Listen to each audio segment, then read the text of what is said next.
सिरोटा एक सिंपल सा लड़का था जिसकी लाइफ में कुछ भी खास नहीं था। हर दिन उसकी जिंदगी एक बोरिंग सी रूटीन जैसी लगती थी, जहां उसके पास ना कोई दोस्त था ना कोई मोटिवेशन। उसके सपनों में बस कुछ अजीब सी और बेकार सी कहानियां चलती रहती थी जिनमें वो हमेशा अकेला होता था। पर एक दिन उसकी जिंदगी एकदम से बदल गई जब उसने गलती से स्कूल की सबसे ब्यूटीफुल और पॉपुलर लड़की टाकामाइन को कपड़े बदलते हुए देख लिया। उस पल ने सब कुछ उल्टा कर दिया, क्योंकि उस मोमेंट के बाद सिरोटा उस लड़की के टाइम रिवाइंड पावर से इम्यून हो गया था। मतलब अब चाहे वो कितनी बार भी टाइम को रिवर्स करे, सिरोटा को सब कुछ याद रहेगा। और इसी वजह से उसे टाकामाइन का पर्सनल स्लेव बनना पड़ गया, जहाँ उसे उसके हर कमांड को फॉलो करने पड़ते हैं। उसी दिन सुबह सिरोटा अपनी यूजुअल बोरिंग लाइफ के बारे में सोच रहा होता है। उसके माइंड में बस एक ही बात चल रही थी कि उसकी जिंदगी और टाकामाइन की जिंदगी में कितना बड़ा डिफरेंस है। टाकामाइन स्कूल की सबसे परफेक्ट लड़की थी, स्मार्ट, ब्यूटीफुल, कॉन्फिडेंट, सब उसके लिए बहुत ही एक ड्रीम गर्ल जैसा समझते थे। और सिरोटा एक एवरेज लड़का जो कि हमेशा बैकग्राउंड में छुप जाता था ताकि कोई उस पर ध्यान ना दे सके।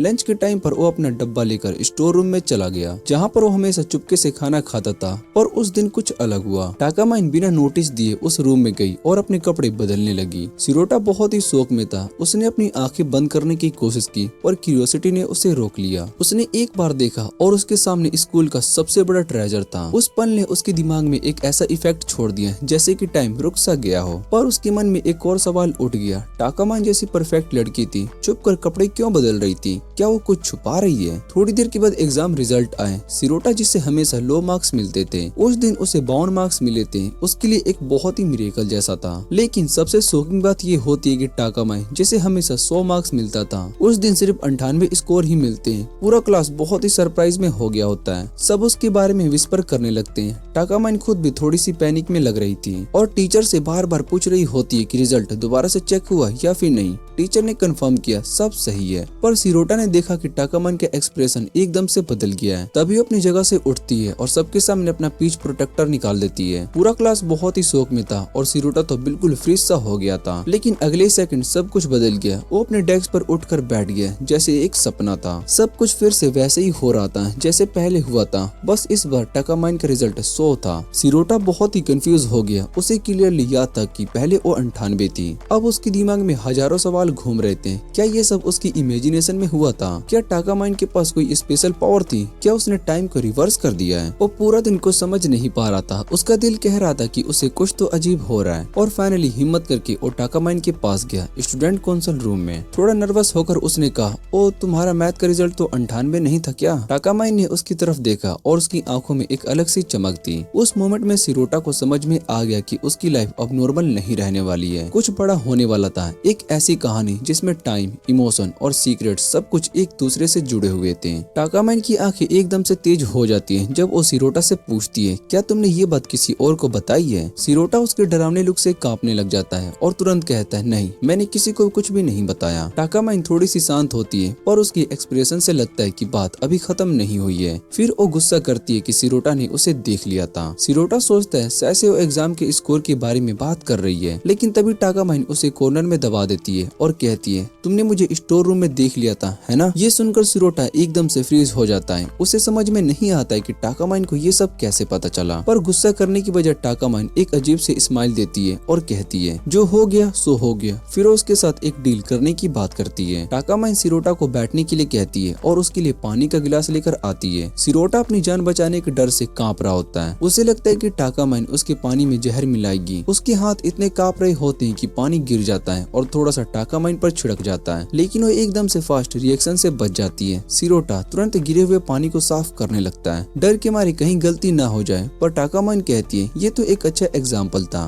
तभी वो अपनी टाई खोलती है और धीरे धीरे अपने कपड़े उतारने लगती है और अचानक से टाइम रीसेट हो जाता है। दोनों फिर से वही मोमेंट पर आ जाते हैं। इस बार सिरोटा महसूस करता है कि टाकामाइन के कपड़े पूरे गीले हो चुके हैं और उनके नीचे सब कुछ क्लियरली दिखाई दे रहा होता है। टाकामाइन टेबल पर बैठ जाती है और सिरोटा से कहती है, गिराए हुए पानी के लिए अब मुझे साफ करो। सिरोटा हाथ कांपते हुए उसकी बात को को मान लेता है। फिर टाकामाइन उससे पूछती है, क्या तुम्हें मेरे अपीयरेंस में कोई डिफरेंस दिखाई दे रहा है? सिरोटा इतना नर्वस होता है कि कुछ भी नहीं समझ पाता। तब टाकामाइन इरिटेट हो जाती है और उसका हाथ पकड़कर अपनी बॉडी के पास ले जाती है और तभी एकदम से उसको किक मार देती है और कहती है, तुम्हें ऑब्जर्वेशन का जीरो सेंस है। वो प्राउडली कहती है, तुम मेरे परफेक्ट बॉडी के लिए बहुत ही वीक हो। फिर अपना मिसिंग अंडरगारमेंट्स और गीले कपड़े दिखाती है और कहती है, अब समझे, इस बार चीजें अलग है। तब टाकामाइन फाइनली अपना सीक्रेट बताती है। उसके पास एक पावर है जिसका नाम है इंटरनल वर्जिन रोड। ये एक ऐसी एबिलिटी है जिससे कि वो हर बार टाइम को लूप कर सकती है जब भी वो अपने इनरवियर उतारती है। लेकिन अगर कोई उसका स्किन देख लेता है तो वो इंसान उस लूप के पहले वाले सब कुछ याद रखता है। इसलिए सिरोटा को सब कुछ याद है और ये सब एक्सप्लेनेशन उसके छोटे दिमाग के ऊपर से निकल जाता है। टाकामाइन अपने परफेक्ट ग्रेड्स और परफेक्ट बॉडी के बारे में बूस्ट करती रहती है, जबकि सिरोटा का ध्यान सिर्फ इस बात पर अटका रहता है कि वो आधे कपड़ों में उसके सामने बैठी है। टाकामाइन अब भी सिरोटा को चिढ़ाने से बाज नहीं आती और उसके सामने उसकी सक्सेस का पूरा लेक्चर देने लगती है। कहती है, तुम भी समझ नहीं सकते क्योंकि तुम तो हमेशा हार जाती हो। सिरोटा के लिए तो ये लड़की अब बहुत ही पागल से लग रही होती है। फिर वो अपनी पावर की ओरिजिन के बारे में बताने लगती है। एक समर फेस्टिवल के दौरान मैंने एक रेस हारी थी पेट दर्द की वजह से और उस टाइम मैंने एम्बैरेसमेंट में अपने कपड़े उतार दिए, तभी मेरी पावर ट्रिगर हुई थी। टाकामाइन के हिसाब से ये पावर उसके ग्लोरियस नाम के लिए एक गिफ्ट थी, पर सिरोटा के दिमाग में बस यही चल रहा था कि इस लड़की को सच में डॉक्टर की जरूरत है। अपनी स्टोरी को खत्म करने के बाद टाकामाइन फाइनली बताती है कि वो उसे ये सब कुछ क्यों कह रही थी। वो कहती है, मुझे अब एक स्लेव चाहिए क्योंकि जब भी वो अपनी पावर यूज करती है उसके अंडरगारमेंट्स गायब हो जाते हैं, इसलिए उसे कोई चाहिए जो कि बार बार उसके लिए नए लेकर आए। और क्योंकि सिरोटा उसका सीक्रेट जानता है, वो कहती है, तुम इस जॉब के लिए बहुत ही परफेक्ट हो क्योंकि तुम स्कूल के लिए सबसे बड़े लूजर हो, कोई शक भी नहीं करेगा तुम पर। सिरोटा इतना इरिटेट हो जाता है कि सीधा रूम से निकल जाता है, पर टाकामाइन उसका रास्ता रोक लेती है और पूछती है, तुम्हें ये जॉब क्यों नहीं चाहिए? सिरोटा सीधा जवाब देता है, तुम्हारी पावर ही सस लगती है और जिस तरीके से तुम कह रही हो वो भी गलत है। टाकामाइन हार मानने वाली नहीं थी और उसका हाथ पकड़ती है और खींच लेती है। दोनों गिर जाते हैं और सिरोटा उसके ऊपर आ जाता है। टाकामाइन उसके हाथ को पकड़कर अपनी बॉडी के पास ले जाती है और सेडक्टिव लुक देती है, पर अचानक जोर से चिल्लाने लगती है। उसकी चीख को सुनकर सब लोग कॉन्सोल रूम की तरफ दौड़ते हैं। उन दोनों को ऐसे पोजीशन में देखकर सबको गलत समझ में आ जाता है और तुरंत पुलिस को बुला लिया जाता है। टाकामाइन फेक आंसुओं के साथ कह देती है कि सिरोटा ने मुझे हैरेस किया। सब उस पर विश्वास कर लेते हैं और सिरोटा तो लिटरली बर्बाद होने लगता है। उसे समझ में आ जाता है कि ये सब टाकामाइन का ट्रैप था ताकि वो मजबूर हो जाए उसका स्लेव बनने के लिए। लेकिन उसके कुछ कहने से पहले ही टाकामाइन टाइम को रिवर्स कर देती है। सब कुछ फिर से नॉर्मल हो जाता है और टाकामाइन एक स्मग रिंग के साथ कहती है, तुम्हें शुक्रिया करना चाहिए, मैंने तुम्हें क्रीप बनने से बचा लिया। और बदले में वो डिमांड करती है, अब मेरी हेल्प करो, मुझे अपना अंडरगारमेंट्स पहनना है। दुनिया में कोई भी बंदा होता तो खुशी से पागल हो जाता, पर सिरोटा आंखें बंद करके उसकी हेल्प करता है। टाकामाइन उसका मजाक उड़ाती है, क्या तुम इतने पैथेटिक हो, आंखें बंद कर ली, गे हो क्या? सिरोटा तुरंत झुक कर माफी मांगता है और कहता है, ये सब गलती से हुआ, मैं कसम खाता हूँ। टाकामाइन उसको कुछ देर तक देखती है और फिर कहती है, सब कुछ होने के बाद भी तुम्हारे अंदर वो पुराना अच्छा इंसान अब भी है। उस रात सिरोटा को टाकामाइन के सपने आते हैं, कब वो उसके सामने वनरेबल होती है, कब वो उसको अपने ट्रैप में फंसा लेती है और कब पुलिस उसे पकड़ने के लिए आ जाती है। और शौक में उठ जाता है, सांस तेज चल रही होती है, पर उसके दिमाग में अब भी वो पूरी इंसिडेंट घूम रही होती है। उसी टाइम उसका फोन वाइब्रेट होने लगता है और स्क्रीन पर टाकामाइन का मैसेज होता है जिसमें उसकी फोटो होती है और एक वार्निंग भी लिखी होती है, याद रख, आज तेरा पहला दिन था मेरा स्लेव के रूप में। स्कूल जाते हुए सिराटो सोच रहा होता है कि आज वो उसकी क्या करवाएंगी। तभी उसके पीछे से आती है खुद ओ गोडेस टाकामाइन। स्कूल के स्टूडेंट्स देखते ही आसपास इकट्ठा हो जाते हैं जैसे कोई देवी सामने आ गई हो। लेकिन सीरो के मन में एक बात चल रही होती है, इतनी परफेक्ट और सुंदर लड़की शायद से अंदर से एक डेविल भी हो सकती है। वहाँ खड़े लड़के उसे देखकर बहुत ही जल रहे होते हैं, पर टाकामाइन को फर्क नहीं पड़ता। वो सीरो के पास जाकर उसके कान के पास हल्की सी आवाज में कहती है, कौंसल रूम में तुरंत मिलो। रूम के अंदर आते ही सीरो का दिल जोर जोर से धड़कने लगता है क्योंकि वो एक साइकोटिक होटी के सामने खड़ा होता है। टाकामाइन उसे चिढ़ाते हुए कहती है, इतना नर्वस मत हो, हम मास्टर और स्लेव नहीं है। फिर से द पॉइंट में आकर वो एक बैग उसके हाथ में देती है जो उसके पीछे प्रोटेक्टर से भरा होता है। वो कामली कहती है, तेरा काम सिंपल है, इस बैग को कैरी करना और जब भी मुझे जरूरत हो तुरंत मुझे मेरी चीजें देना। सीरो बहुत ही शौक में आ जाता है और मना करता है, ये बहुत ही रिस्की है। पर टाकामाइन हंसती है और याद दिलाती है कि मेरी पावर के सामने कोई भी पेशेंस नहीं है और तूने मना किया तो मैं टाइम रिवाइड करके तुझे वापस से उस मोमेंट में ले जाऊंगी जब तुझे एक क्रीप समझ रहे थे। ये सोचकर ही सीरो के पैर थर थर कांपने लग जाते हैं और वो मजबूरन में हाँ कह देता है। टाकामाइन के चेहरे पर एक स्मिक आ जाता है और वो अपनी शर्ट के बटन्स खोलते हुए कहती है, गुड डॉगी बनेगा तो रिवॉर्ड भी मिलेगा। सीरो के सांस रुक जाते हैं जब टाकामाइन अपना पैर उसके पैर के नीचे स्लाइड करती है और उसे पीछे गिरा देती है और उसके ऊपर झुकती है, टीज करते हुए प्रिटेंड करती है जैसे वो अपना पीच कवर उतारने वाली हो। सीरो आंखें बंद करके कहता है, बस करो प्लीज। टाकामाइन मुस्कुराती है, उसे देखकर मजा लेती है, फिर पीछे हट जाती है। वो कहती है, अगर तू बिना धमकी के मेरी बात को मान ले और भी बेहतर होगा। और हाँ, मेरे अंदर अब भी थोड़ा सा शर्म बचा हुआ है, इसलिए मैं नहीं चाहती कि कोई मेरे अंडरगारमेंट्स देखे, पर मुझे तुझ पर ट्रस्ट है, इसलिए तू एक्सेप्शन है। उसके इतने सॉफ्ट बोलने से सीरो थोड़ा सा कंफ्यूज हो जाता है। उसके अंदर एक अलग सी डिजायर लगती है, पर वो तुरंत अपना ध्यान हटाकर पूछते हैं, क्या तुम्हें मेरे अंदर सच में कोई फीलिंग नहीं आती? टाकामाइन सीधा कह देती है, मुझे सिर्फ तुझे मैनिपुलेट करना आता है ताकि तू पूरी तरीके से मेरी बात माने। उसका ये स्ट्रेट जवाब सीरो के दिल को चुभ जाता है। वो क्लास जाने के लिए मुड़ता है, पर टाकामाइन फिर से चिढ़ाते हुए कहती है, और हाँ, ये अंडरवियर तेरे पर्सनल कलेक्शन के लिए नहीं है। बाद में क्लास में सीरो सोचता रहता है कि टाकामाइन अपनी अजीब पावर का यूज किस की सिचुएशन में करती होगी। तभी टीचर उससे कहती है, टाकामाइन एक पोएम रीड करो। वो खड़ी होती है, पूरी ग्रेस के साथ पोएम को पढ़ती है, हर वर्ड में मीनिंग भरकर। जैसे ही वो फिनिश करती है, टीचर उसे प्राइज करता है। सीरो उसे देखकर सोचता है, वो कितनी अमेजिंग है, शायद से अपनी एबिलिटी का यूज कुछ ज्यादा ही नहीं करती होगी। पर तभी एक हवा का झोंका क्लासरूम में आता है और टीचर कहता है, कोई जाकर विंडो को बंद करो। अचानक टाकामाइन खड़ी होती है और कहती है, मुझे दोबारा करना है। ये सुनकर सीरो बहुत ही शॉक हो जाता है। सबके सामने वो अपना फिश स्मेल रिपेलेंट निकाल देती है, जिससे उसकी पावर एक्टिवेट हो जाती है। टाइम वापस से मुड़ जाता है, सब कुछ रिवाइंड हो जाता है उस मोमेंट तक जब वो पोएम पढ़ने वाली थी। जब टीचर फिर से उसका नाम लेता है, टाकामाइन एक बार फिर से पोएम पढ़ती है, इस बार हवा के झोंके के साथ अपनी आवाज को परफेक्ट टाइमिंग में निकालते हुए। उसकी रीडिंग में एक अलग सी फील होती है, जैसे सब कुछ किसी पुराने युग में पहुंच गए हो, जहाँ सब कुछ सिंपल और प्योर था।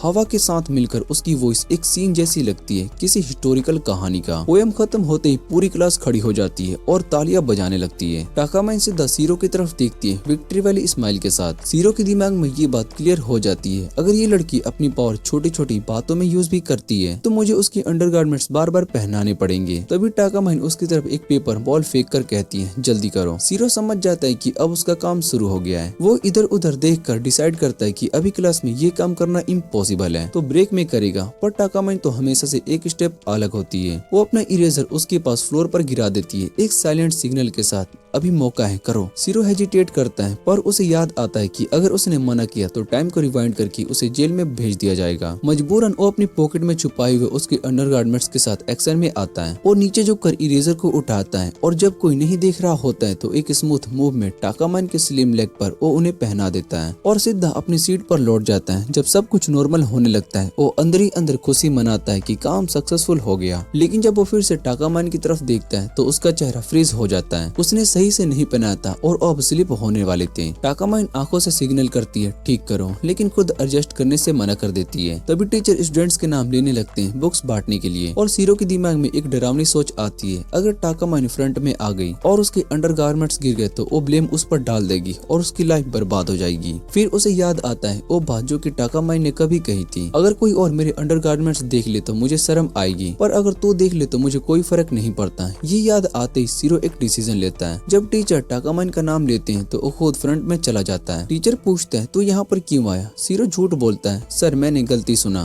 टीचर कहता है, तो चलो टाकामाइन को उसकी बुक दे दो। टाकामाइन उसे थैंक यू कहती है और सीरो के दिमाग में कंफ्यूजन होता है, मुझे आखिर इसे प्रोटेक्ट करने की जरूरत क्यों है? जैसे ही वो मुड़ता है, टाकामाइन अपने पैर से उसका पैर ट्रैप कर देती है और वो धीरे से कहती है, अब सही से ठीक करो, अब कोई रास्ता नहीं बचाता। सीरो अपने पैर से ध्यान से उन्हें ऊपर की तरफ पुश करता है। उसके सॉफ्ट थिंग के टच से उसका सांस तेज हो जाता है। तभी टीचर उसका नाम लेता है और घबराहट में वो थोड़ा सा फोर्स लगा देता है, जिससे उसका टच उसके सेंसिटिव स्पॉट तक पहुंच जाता है। टाकामाइन की लिप से हल्की सी प्लीस्ट की आवाज निकलती है। जब सीरो थोड़ा सा घबरा कर पूछता है, तुम ठीक तो हो ना? तो टाकामाइन एक कॉन्फिडेंट स्माइल के साथ कहती है, मैं बिल्कुल ठीक हूँ। बाद में स्टूडेंट काउंसिल रूम में सीरो उसे देखता है और कहता है, तुम सच में बहुत ही अनबिलीवेबल हो। टाकामाइन बस हल्का सा मुस्कुरा कर कहती है, मैं तो बस तुम्हें टेस्ट कर रही थी, देखना चाहती थी कि तुम क्या कर सकते हो। सीरो पूछता है, अगर मैंने तुम्हें बुक नहीं दी होती तो? टाकामाइन बिना सोचे समझे कह देती है, मैंने उसके बारे में सोचा ही नहीं, क्योंकि मुझे तुम पर पूरा भरोसा है। फिर वो थोड़ा सा शैतानी आवाज में पूछती है, वैसे तुमने मुझे एम्बैरेसमेंट में बचाया क्यों? सीरो खुद नहीं जानता था, वो चुप रहता है। टाकामाइन उसे टीज करती है, कहीं ऐसा तो नहीं है कि तुम चाहती चाहते हो कि मेरे पीच प्रोटेक्टर सिर्फ तुम ही देखो। सीरो तुरंत मना करता है, लेकिन टाकामाइन उसके चेहरे से समझ जाती है कि वो झूठ बोल रहा है। वो सॉफ्टली कहती है, तुम्हारा मेरे लिए ऐसे ऑब्सेस्ड होना मुझे बहुत ही खुशी देता है। सीरो डरे हुए टोन में पूछता है, अरे वो हैप्पी नोइसी तुमने पहले निकाली थी, वो क्या था? टाकामाइन तुरंत उसकी बात को काट कर कहती है, इस टॉपिक को फिर कभी छेड़ना। थोड़ी देर बाद क्लास के बाद टीचर टाकामाइन से कहता है, प्लीज ये पेपर एग्जाम लैब में वापस रखाना। वो मुस्कुराते हुए एग्री करती है और तुरंत पूरी क्लास की लड़की उसके आसपास आ जाते हैं हेल्प करने के लिए। टाकामाइन उसको पोलाइटली मना करती है, पर अंदर से बहुत ही इरिटेट हो जाती है, क्योंकि उसका डोंकी हेडेड स्लेव सीरो अब समझ नहीं पाया था कि उसे क्या करना चाहिए। वो मजबूरन टाइम को रिवाइंड करती है, लेकिन दूसरी बार भी सीरो को समझ नहीं आता। आखिर में टाकामाइन एक टेरिफाइंग ग्लेयर देती है, तब जाकर सीरो के दिमाग में लाइट जलती है और वो तुरंत वॉलंटियर कर देता है। हॉलवे में टाकामाइन गुस्से में कहती है, मुझे अपनी पावर यूज करनी पड़ती है सिर्फ तुम्हें याद दिलाने के लिए, तुम्हारा काम क्या है? सीरो सर झुकाकर माफी मांगता है और क्वाइटली उसकी अंडरगारमेंट्स वापस पहना देता है। अब वो दोनों लैब की तरफ बढ़ते हैं, लेकिन रास्ते में कुछ स्टूडेंट्स उन्हें रोक देते हैं जो कि टाकामाइन की हेल्प करना चाहते हैं। सीरो ये सब देखकर सोचता है, सच में ये लड़की स्कूल की गॉडेस है। अगर मेरे पास भी थोड़ा सा उसका प्रिविलेज होता तो लाइफ कितनी इजी हो जाती। सरप्राइजिंगली टाकामाइन अपने फैन से बड़े प्यार से बात करती है, उनके लाइफ के छोटे छोटे डिटेल्स भी याद रखती है। लेटर सीरो यूजुअली कहता है, तुम इतने सारे लड़कों से इतनी आसानी से बात कैसे कर लेती हो, ये तो बहुत ही कमाल का टैलेंट है। टाकामाइन तुरंत चीख कर कहती है, मुझे फैन हब्स एक्टर से कंपेयर मत करो जो कि सबके लिए फ्री हो। पर फिर थोड़ा प्राउड टोन में बोलती है, पर हाँ अगर मैं होती तो नंबर 1 होती। सीरो बहुत ही शॉक्ड हो जाता है, फिर क्विकली करेक्ट करता है, मेरा मतलब वो नहीं था, मुझे बस ये पसंद नहीं है कि तुम उन लोगों से भी इतनी आसानी से बात करो जिनको तुम जानती भी नहीं हो। टाकामाइन कॉन्फिडेंट टोन में कहती है, ये तो मेरे स्टूडेंट काउंसिल प्रेसिडेंट होने का पार्ट है। सीरो इम्प्रेस होकर पूछता है, तुम्हें सबके नाम कैसे याद रहते हैं? टाकामाइन कैजुअली जवाब देती है, प्रेसिडेंट बनने के लिए दिन में मैंने सबके नाम याद रख लिए थे। इसके बाद हमें टाकामाइन के बारे में बताया जाता है, एक ऐसी लड़की जिसे स्कूल के हर इंसान जानता है, और क्योंकि सब उसे जानते हैं उसको भी उन्हें जानना पड़ता है, वरना वो हार जाएगी। सीरो को यकीन नहीं होता कि कोई इतनी छोटी सी बात को लेकर इतना कॉम्पिटिटिव कैसे हो सकता है, लेकिन वो उसकी हिम्मत और डेडिकेशन को देखकर उसका रिस्पेक्ट करता है। उसके दिमाग में सिर्फ एक ही सवाल घूमता है, आखिर टाकामाइन को इतना पोष करने की वजह क्या है? तभी टाकामाइन मुस्कुराते हुए कहती है, मुझे हर स्टूडेंट के प्रोफाइल के बारे में सब कुछ पता है, तुम्हारा भी। वो हंसकर बताना शुरू करती है कि तुम कहाँ रहते हो, तुम्हारा फेवरेट कैटेगरी क्या है और तुम्हारा ओ इम्प्रेसिव रिकॉर्ड भी। ये सुनकर सीरो बहुत ही शॉक्ड हो जाता है, उसके चेहरे पर शर्म और कंफ्यूजन दोनों दिखते हैं। वो तुरंत बोल पड़ता है, क्या तुम्हें सबके बारे में इतना सब कुछ पता है? ये सुनकर टाकामाइन एकदम से चुप हो जाती है, उसके चेहरे का एक्सप्रेशन बहुत ही सीरियस हो जाता है। वो गुस्से भरे नजर से कहती है, तुम ये कहना क्या चाहते हो कि मैं स्टैगर हूँ? फिर एक ठंडे से स्माइल के साथ कहती है, और एक और बात, तुम थोड़े से सेल्फ ऑब्सेस्ड और थोड़े से डिजेनरेटेड हो। ये सुनकर सीरो एकदम से फ्रीज हो जाता है। टाकामाइन उसके करीब आकर पूछती है, क्या मैं गलत कह रही हूँ? सीरो घबराकर अपना चेहरा मोड़ लेता है और कहता है, मैं इसका जवाब नहीं दूंगा, और वैसे भी तुम नहीं चाहती हो कि कोई तुम्हें अजीब नजरों से देखे। उसकी बात टाकामाइन को चुप जाती है और वो गुस्से में उसके पैर पर जम करके उसे नीचे गिरा देती है।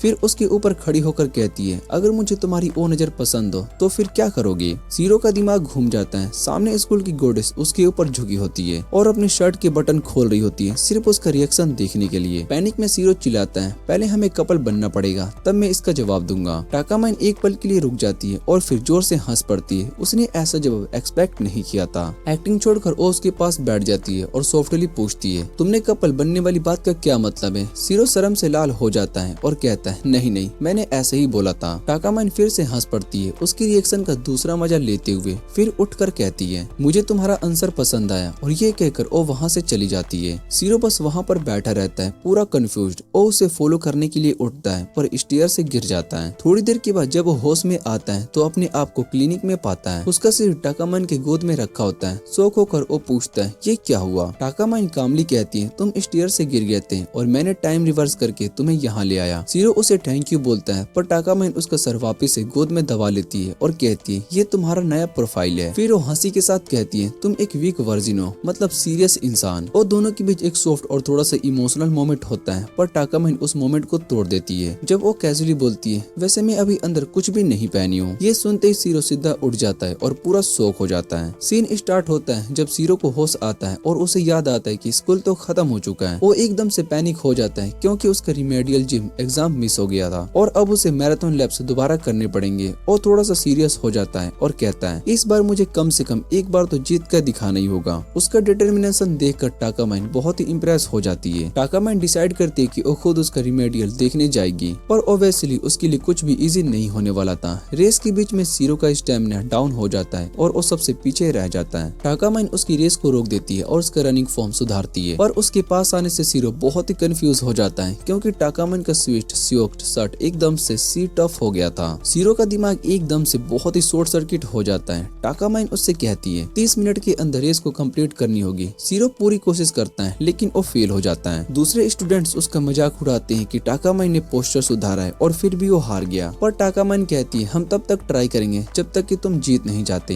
ये कहकर वो अपना टाइम रिवाइंड कर देती है और रेस फिर से स्टार्ट हो जाती है। इस बार सीरो मुश्किल से पेस बनाए रखता है लेकिन अंदर ही अंदर सोचता है उसे टाकामाइन से माफी मांगनी पड़ेगी। तभी टाकामाइन साइकिल पे उसके पीछे आ जाती है और जाने अनजाने सबके सामने थोड़ा सा शो ऑफ कर देती है। ये देखकर सीरो का दिल तेज धड़कने लगता है और वो सोचता है किसी और की नजर उस पर ना पड़ जाए और बस वो फुल स्पीड में भाग पड़ता है। सबके एक्सपेक्टेशन के खिलाफ वो फर्स्ट पोजीशन में रेस को कंप्लीट कर देता है। टाकामाइन मुस्कुराकर कहती है तुम्हारा एक लास्ट काम बाकी है। फिर वो उसे ट्री के पीछे बुलाती है जहाँ पर सीरो उसका पीच कवर वापिस से पहना देता है। टाकामाइन थोड़ा सा टीज करते हुए पूछती है कैसा लग रहा है 30 मिनट के अंदर जीत कर। थका हुआ सीरो आकर कहता है मुझे तो पता भी नहीं चला कब मैंने कर लिया ये। और फिर वो सॉफ्टली बोलता है मुझे कभी लगा ही नहीं था कि मैं कुछ जीत सकता हूँ, स्पेशली अपने ग्रेड्स के साथ, और ये छोटी सी विक्ट्री उसके लिए सब कुछ थी। टाकामाइन उसकी जीनियस खुशी को देखकर थोड़ा सा असूम करती है, फिर कहती है ठीक है मैं घर जा रही हूँ। रात के टाइम पर सीरो को याद आता है टाकामाइन का बैग अब भी उसके पास है जिसमें उसका अंडरवेयर था।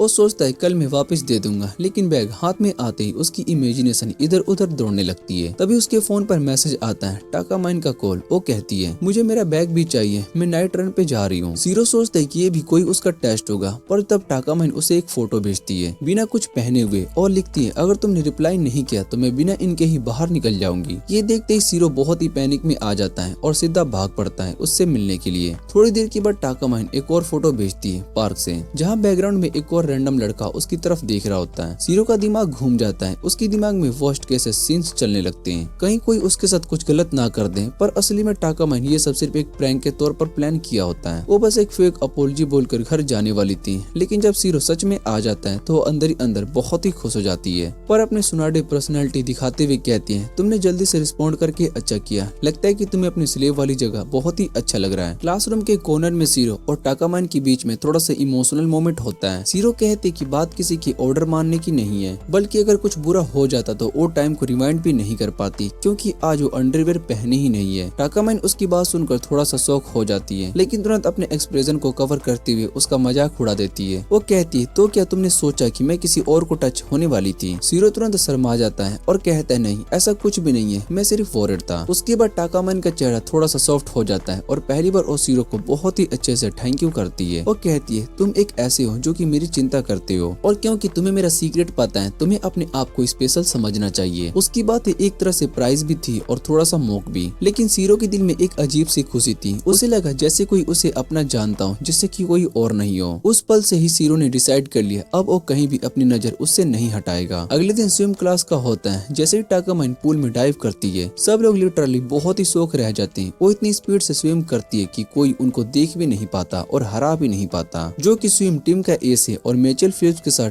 ट्रेन करने के लिए अब्रॉड गया था। टाकामाइन जैसे ही पूल से बाहर निकलती है पानी उसकी बॉडी से गिर रहा होता है और सब लोग उसके फिगर को देखकर बस वहीं पर जम जाते हैं। सीरो भी एक पल के लिए फ्रीज हो जाता है, उसका मुंह खुला का खुला रह जाता है, लेकिन उसे समझ आने से पहले ही टाकामाइन कैजुअली कह देती है कि वो रेस दोबारा से करना चाहती है। फिर अपनी पावर को एक्टिवेट करती है और टाइम दोबारा से रिवाइंड हो जाता है। रेस दोबारा से स्टार्ट होता है। इस बार वो बैक स्ट्रो में स्विम करती है, फेस ऊपर की तरफ, ताकि पूरी क्लास क्लियरली उसके हर मूव को देख सके। सीरो समझ नहीं पाता है कि रीटेक की क्या जरूरत थी, लेकिन वो एंगल को देखकर उसका दिमाग ही हैंग हो जाता है। रेस फिनिश होने के बाद टाकामाइन सीधा सीरो के पास आती है और कहती है तुमने मुझे पूछा नहीं कि मैंने रेस दोबारा क्यों करी। सीरो शांति से कहता है टाइम ही नहीं मिला पूछने का। टाकामाइन स्माइल करती है और कहती है मैं सिर्फ एक ऐसी इंप्रेशन बनाना चाहती हूँ जो कि सबके दिमाग में बैठ जाए, स्पेशली तुम्हारे। फिर टीजिंग टोन में पूछती है बताओ सीरो तुम्हें कौन सा परफॉर्मेंस ज्यादा पसंद है, फ्रंट वाला या फिर बैक स्ट्रोक वाला? सीरो एकदम से फ्रीज हो जाता है, क्योंकि अगर वो कुछ भी बोले तो सीधा कन्फेंस हो जाएगा कि उसकी नजर उसकी बॉडी पर थी। उसके ब्लश करते ही टाकामाइन और टीज करने लगती है और कहती है आंसर तो तुम्हारी आंखों ने पहले ही दे दिया। तब सीरो उससे पूछते हैं बिना अंडरवेयर पहने तुमने टाइम को रिवाइंड कैसे किया? टाकामाइन एक बहुत ही अजीब स्माइल के साथ कहती है इस बार मैंने अपने आप को एक प्लास्टिक सेक्रीफाइस किया। ये सुनते ही सीरो का फेस एकदम से लाल हो जाता है। उसके दिमाग में सिर्फ एक ही इमेज चलती है कि वो सिर्फ एक ही प्रोटेक्ट प्रोटेक्टर पहने हुए थी। उसके बाद टाकामाइन उसके पास लीन करती है, उसके ईयर के पास जाकर धीरे से कहती है क्लास के बाद रुकना। शाम को वो दोनों मॉल में जाते हैं, जहाँ पर टाकामाइन उसे खींचकर एक लॉन्ड्री शॉप में ले जाती है और कहती है चलो नई पीस प्रोटेक्टर खरीदते हैं। मॉल के अंदर सीरो लिटरली पसीने छोड़ रहा होता है, समझ ही नहीं पा रहा होता है कि आंखों का फ्यूज कहाँ रखे। वो घबरा कर टाकामाइन से पूछता है मैं यहाँ पर क्यों आया हूँ। टाकामाइन एक टीजिंग स्माइल में कहती है क्योंकि अब तुम मेरे स्लेव हो और तुम्हें आना ही पड़ेगा। उसकी बात सिर्फ उसको टॉर्चर करने के लिए नहीं पूछती। तो बताओ कौन सा पेयर लेना चाहिए। सीरो हिचकिचाते हुए कहता है एनी ठीक लग रही है, लेकिन टाकामाइन उसको इतनी आसानी से नहीं छोड़ती और कहती है नहीं तुम चूज करोगे। घबराहट में सीरो रैंडम से एक सेट उठा लेता है और फिर निकालता है शॉप का सबसे बड़ा बोल्ड मिया खलीफा कोटेड लॉन्जरी सेट। टाकामाइन हंसी को नहीं रोक पाती और उसे सेट को अपनी बॉडी के अगेंस्ट रखकर पोंछ देती है जैसे कोई अभी वो वाइल्ड होने वाला हो। सीरो पैनिक में तुरंत उसे चेंज करके एक प्योर व्हाइट सेट पकड़ा देता है और कहता है ये तुम्हें इनोसेंट दिखाएगा। फिर तुरंत एक ब्लैक सेट उठाता है और कहता है ये तुम्हारे सीक्रेट इविल साइड के लिए परफेक्ट है। उसके बाद पिंक कहता है कि काइंडनेस के लिए, पर लास्ट में डिप्रेशन में ब्लू चूज कर लेता है। टाकामाइन बहुत ही क्यूरियस होती है, पूछती है ब्लू क्यों। सीरो हल्की सी आवाज में कहता है बस ऐसे ही, कोई रीजन नहीं है। टाकामाइन एक हंसी के साथ उसका हाथ पकड़कर चेंजिंग रूम में खींच लेती है। सीरो बहुत ही शौक में आ जाता है मैं यहाँ पर नहीं रह सकता हूँ, पर टाकामाइन कहती है क्यों नहीं, तुम ही तो हो जो ये तुम मुझे पहनाने वाले हो। वो अपने स्कर्ट्स को ऊपर करती है और दिखाती है कि वो थिंग्स टाइट पहनी हुई है ताकि कुछ विजिबल ना हो। सीरो नॉर्मल रहने की कोशिश करता है, लेकिन जैसे ही वो फैब्रिक उसके लेग तक खींचता है एक हल्का सा फ्लोरल सेंट उसके पास से गुजरता है। वो इतना नर्वस और ओवरवेल्म फील करता है कि वहीं पर बेहोश हो जाता है। थोड़ी देर के बाद जब वो होश में आता है टाकामाइन फिर से पूछती है तो बताओ ब्लू ही क्यों चूज किया था। सीरो बचने की कोशिश करता है, लेकिन टाकामाइन उसको वॉल के अगेंस्ट प्रेस कर देती है और कहती है सच बताओ। घबरा कर सीरो बोल पड़ता है क्योंकि तुम मेरे रीच से बहुत ही बाहर लगती हो, क्योंकि तुम ब्लू स्काई जैसी हो बहुत ही हाई और ब्लू सी जैसी डीप। ये सुनकर टाकामाइन बहुत ही चुप हो जाती है, बिना कुछ बोले लिफ्ट से बाहर निकल जाती है। सीरो सोचता है कि शायद से उसे वो बात पसंद नहीं आई, पर कुछ सेकंड के बाद वो थोड़ा सा ब्लश करती है और धीरे से कह देती है अगर मैंने ये पहना तो मेरी पावर इंटरनल वर्जिन रोड खत्म हो जाएगी। अगले दिन क्लास में सीरो बीमार पड़ जाता है और उसका चेहरा बिल्कुल सफेद हो जाता है और वो बस घर जाने की सोचता है। स्कूल के बाद टाकामाइन इंसिस्ट करती है कि वो उसे घर तक छोड़ेगी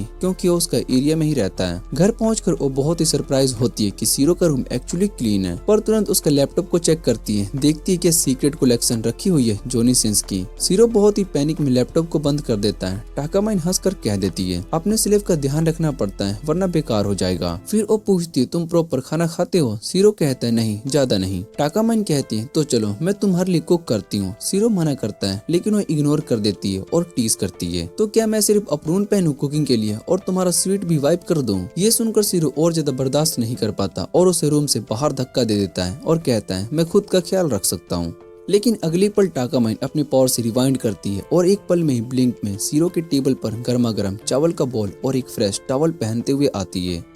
टाकामाइन उससे कहती कि ये सब उसने उसी के किचन में बनाया है और अगर टॉवल ठंडा हो गया तो उसे दोबारा से गर्म कर देगी। सीरो खाना खाते हुए सोचता है कि ये लड़की कभी इतनी टीजिंग कर देती है कि उसे पागल ही बना दे और कभी कभी इतनी केयरिंग हो जाती है कि समझ में नहीं आता है कि ये सब असली है या फिर नहीं। थोड़ी देर के बाद जब वो बेड पर लेटा होता है तब टाकामाइन चुपके से अंदर आ जाती है और पूछती है खाना ठीक था ना। वो कहता है हाँ, लेकिन उसके पीछे से कुछ और बोले टाकामाइन सीधा बेड पर आ जाती है और कहती है बॉडी वार्म जरूरी होता है कोल्ड फाइट करने के लिए। सीरो तुरंत मना करता है, पर टाकामाइन टाइम को रिवाइंड करके अपने पसीनों को मिटा देती है ताकि बिल्कुल फ्रेश लगे। सीरो कहता है कि ये बात नहीं है, पर वो और नजदीक आकर मुस्कुराकर पूछती है तो फिर तुम और चाहते हो कि मैं और ज्यादा स्वीट स्मेल करूं। सीरो थक जाता है और पीठ मोड़ लेता है, लेकिन वो उसे कडल करते हुए कहती है सोच लो मैं सिर्फ एक हॉट वाटर बोतल हूँ। सीरो का दिल तेज धड़क रहा होता है क्योंकि वो स्कूल की गोडेस के साथ बेड पर होता है, लेकिन इस बार टाकामाइन का टोन बहुत ही सॉफ्ट होता है। वो बहुत ही माफी मांगती है और कहती है कि शायद से उसने थोड़ा ज्यादा ही कर दिया। फिर वो उसका चेहरा अपने चेस्ट पर रख देती है और ये सिर्फ इसलिए ताकि तुम रिलैक्स कर सको और अच्छे से सो सको और कुछ गलत मत सोचना। लेकिन इस बार सीरो के दिल में कुछ भी गलत नहीं आता, बल्कि वो खुद को सेफ महसूस करता है। नरम आवाज में वो पूछता है ये सब सिर्फ इसलिए कर रही हो ताकि मैं तुम्हारे साथ बना रहूं। ये बात सुनकर टाकामाइन एक पल के लिए चुप हो जाती है। उसका दिल तेज धड़कने लगता है और वो कुछ बोलने वाली होती है कि सीरो सो जाता है। रास्ते में जब वो घर जा रही होती है तो बच्चों को खेलते हुए देखकर उसकी दिमाग में उसका अकेला बचपन याद आ जाता है। उस समय उसके पास कोई भी फ्रेंड्स नहीं थे, सिर्फ एक काला बिल्ली थी जिसे वो रोज खिलाया करती थी। एक दिन सीरो ने आकर उस बिल्ली को दूध दिया था और तब से टाकामाइन को वो पसंद आने लगा, लेकिन सीरो को ये याद भी नहीं है। घर आकर वो सी बिल्ली कुरो के साथ बैठकर कहती है, ये सीरो भी कितना बेवकूफ है ना, उसे लगता है कि मैं सिर्फ इसलिए अच्छा बन रही हूँ ताकि वो मेरे पास रहे, जबकि मैं सच में उसकी केयर करती हूँ। कुछ दिन के बाद स्कूल जाते हुए वो कैजुअली पूछती है, होमवर्क कंप्लीट कर लिया ना? सीरो बहुत ही हैरान हो जाता है क्योंकि उसे लगा था कि वो समर के लिए था और उसने तो उसे टच भी नहीं किया। टाकामाइन डीप सांस लेती है और कहती है कि टीचर को भी कितना दुखी होना पड़ता होगा ना ऐसे इडियट के साथ। फिर वो थोड़ा सा स्मग फेस बनाकर कहती है, मैं हेल्प कर दूंगी, लेकिन एक शर्त पर, तुम्हें मेरी इंटरनल सर्वे डेट प्लेट करनी होगी और वो भी डोगी की तरह बार्क करके। सीरो थोड़ा सा गुस्सा हो जाता है, पर जब उसके खराब ग्रेड्स याद आते हैं तो वो कहता है, नहीं, मैं खुद मेहनत करके ये सब संभाल लूंगा। टाकामाइन मुस्कुराती है और कहती है, गुड लक, लेकिन अपनी स्लेव ड्यूटीज मत भूलना। क्लास में सीरो मेहनत से काम करना शुरू करता है। जब सीरो टेंशन में होता है, वो अपना काम टाइम पर कंप्लीट नहीं कर पाया, तब टीचर टाकामाइन को बोर्ड पर लिखने के लिए बुलाती है। सब कुछ परफेक्ट चल रहा होता है, पर तभी टीचर्स गलती से उससे टकरा जाता है और उसकी फ्लॉलेस इमेज थोड़ी सी खराब हो जाती है। सीरो सोचता है कि वो जरूर टाइम रिवाइंड करेगी ताकि अपनी इमेज को बचा ले, लेकिन उसके सरप्राइज के लिए टाकामाइन कुछ भी नहीं करती, बस वो शांति से लिखती रहती है जैसे कुछ हुआ ही ना हो। कुछ देर के बाद जब सीरो अब भी अपने असाइनमेंट्स में बिजी होता है, टाकामाइन उसके पास आकर कहती है, थैंक यू, तुम्हारे कहने पर मैंने अपने क्रश के लिए वॉच गिफ्ट की थी। और वो ये भी बताती है कि अगले दिन उस वॉच का नया वर्जन आ गया। ये सुनकर टाकामाइन के मन में आता है कि वो टाइम को रिवाइंड करके लड़की की हेल्प कर दे, लेकिन वो ऐसा नहीं करती। वो बस कहती है कि अगर पसंद नहीं आया तो एक्सचेंज कर लो। दिन के एंड तक सीरो अपने काम पूरा कर लेता है और जैसे ही वो कॉरिडोर से निकलता है, टाकामाइन को कमजोर पड़ते हुए देखता है। वो तुरंत उसके पास दौड़ता है, लेकिन वो कहती है, बस थोड़ा सा फीवर है, पर उसके सफेद पड़ते चेहरे सच में बता रहे होते हैं कि उसकी पावर कंट्रोल करने की वजह से हुआ है। अचानक वो बेहोश हो जाती है और सीरो कंफर्म कर लेता है कि उसने सिर्फ इसलिए रिवाइंड नहीं किया ताकि उसका काम डिस्टर्ब ना हो। वो उसे कहता है कि प्लीज रिवाइंड करो और अपने आप को ठीक करो, लेकिन वो मना कर देती है और कहती है, अगर मैंने रिवाइंड किया तो तुम्हारा सब कुछ वैनिश हो जाएगा। सीरो कहता है, कोई बात नहीं, मैं दोबारा से कर लूंगा, मुझे तुम्हारी खुशी बहुत ही पसंद है। ये सुनकर टाकामाइन शर्मा जाती है और जैसे उसका स्कर्ट थोड़ा सा ऊपर उठता है, सीरो संभल कर उसका पीच कवर पीछे से बचा लेता है, लेकिन वो पूरा दिन रिवाइंड नहीं करती, सिर्फ कुछ सेकंड से पीछे लेके जाती है ताकि गिरने वाला मोमेंट मिटा दे। फिर वो थोड़ी सी स्माइल के साथ कहती है, मैं सिर्फ तुम्हारे कहने पर टाइम रिवाइंड नहीं करूंगी। दोनों साथ में स्टेयर से उतरते हैं और टाकामाइन कहती है, अब मैं तुम्हारे असाइनमेंट्स चेक करूंगी ताकि ये दोबारा ना हो और मैं तुम्हें हेल्प कर सकूं। समर ब्रेक आता है और टाकामाइन सीरो को अपने घर बुलाती है पढ़ाई के लिए। घर में सिर्फ दोनों ही होते हैं और उसके मिस्टेक को करेक्ट करती है, और जब भी वो क्वेश्चन कोई गलत करता है, टाइम को रिवाइंड करके उसे सही बना देती है। फिर वो कॉफी बनाने के लिए जाती है, पर जाते जाते कैजुअली कह देती है, वैसे मेरे पेरेंट्स कुछ दिनों के लिए बाहर गए हुए हैं, और ये लाइन सीरो के दिमाग में अटक जाती है। थोड़ी देर के बाद वो वापस आती है और जब सीरो फिर गलती से जवाब देता है, उसके झुकते ही उसका स्कर्ट थोड़ा सा ऊपर उठ जाता है और उसका कवर नीचे से स्लिप कर जाता है। टाइम फिर से रिवाइंड होता है। टाइम के साथ साथ टाकामाइन उसे टीज करती है और लगता है कि तुम जानबूझकर गलतियां कर रहे हो ताकि रात भर यहाँ पर रुक सको और मेरे साथ कुछ नोटी भी कर सको, है ना? सीरो का इंस्टेंट एक्सप्रेशन देखकर उसकी इमेजिनेशन और भी बढ़ जाती है, लेकिन फिर वो कैजुअली कहती है, वैसे हम अकेले नहीं है, कुरो भी तो यहीं पर है ना? सीरो उससे कहता है, मुझे उसे देखना है, घर में तो पेट रहने ही नहीं देते हैं। टाकामाइन कहती है, वो तुम्हें डिस्टर्ब करेगा, पर चलो शायद से कुरो भी तुम्हें मिस करता हो। इसके बाद टाकामाइन उस बिल्ली को ढूंढने के लिए जाती है, लेकिन वापस आकर कहती कि वो से बिल्ली नहीं मिल रही है, तो उसके बदले में वो खुद कैट ईयर पहनती है और कहती कि अब मैं ही उसकी जगह लूंगी। सीरो ये सुनकर थोड़ा सा हैरान हो जाता है, पर टाकामाइन चारों हाथ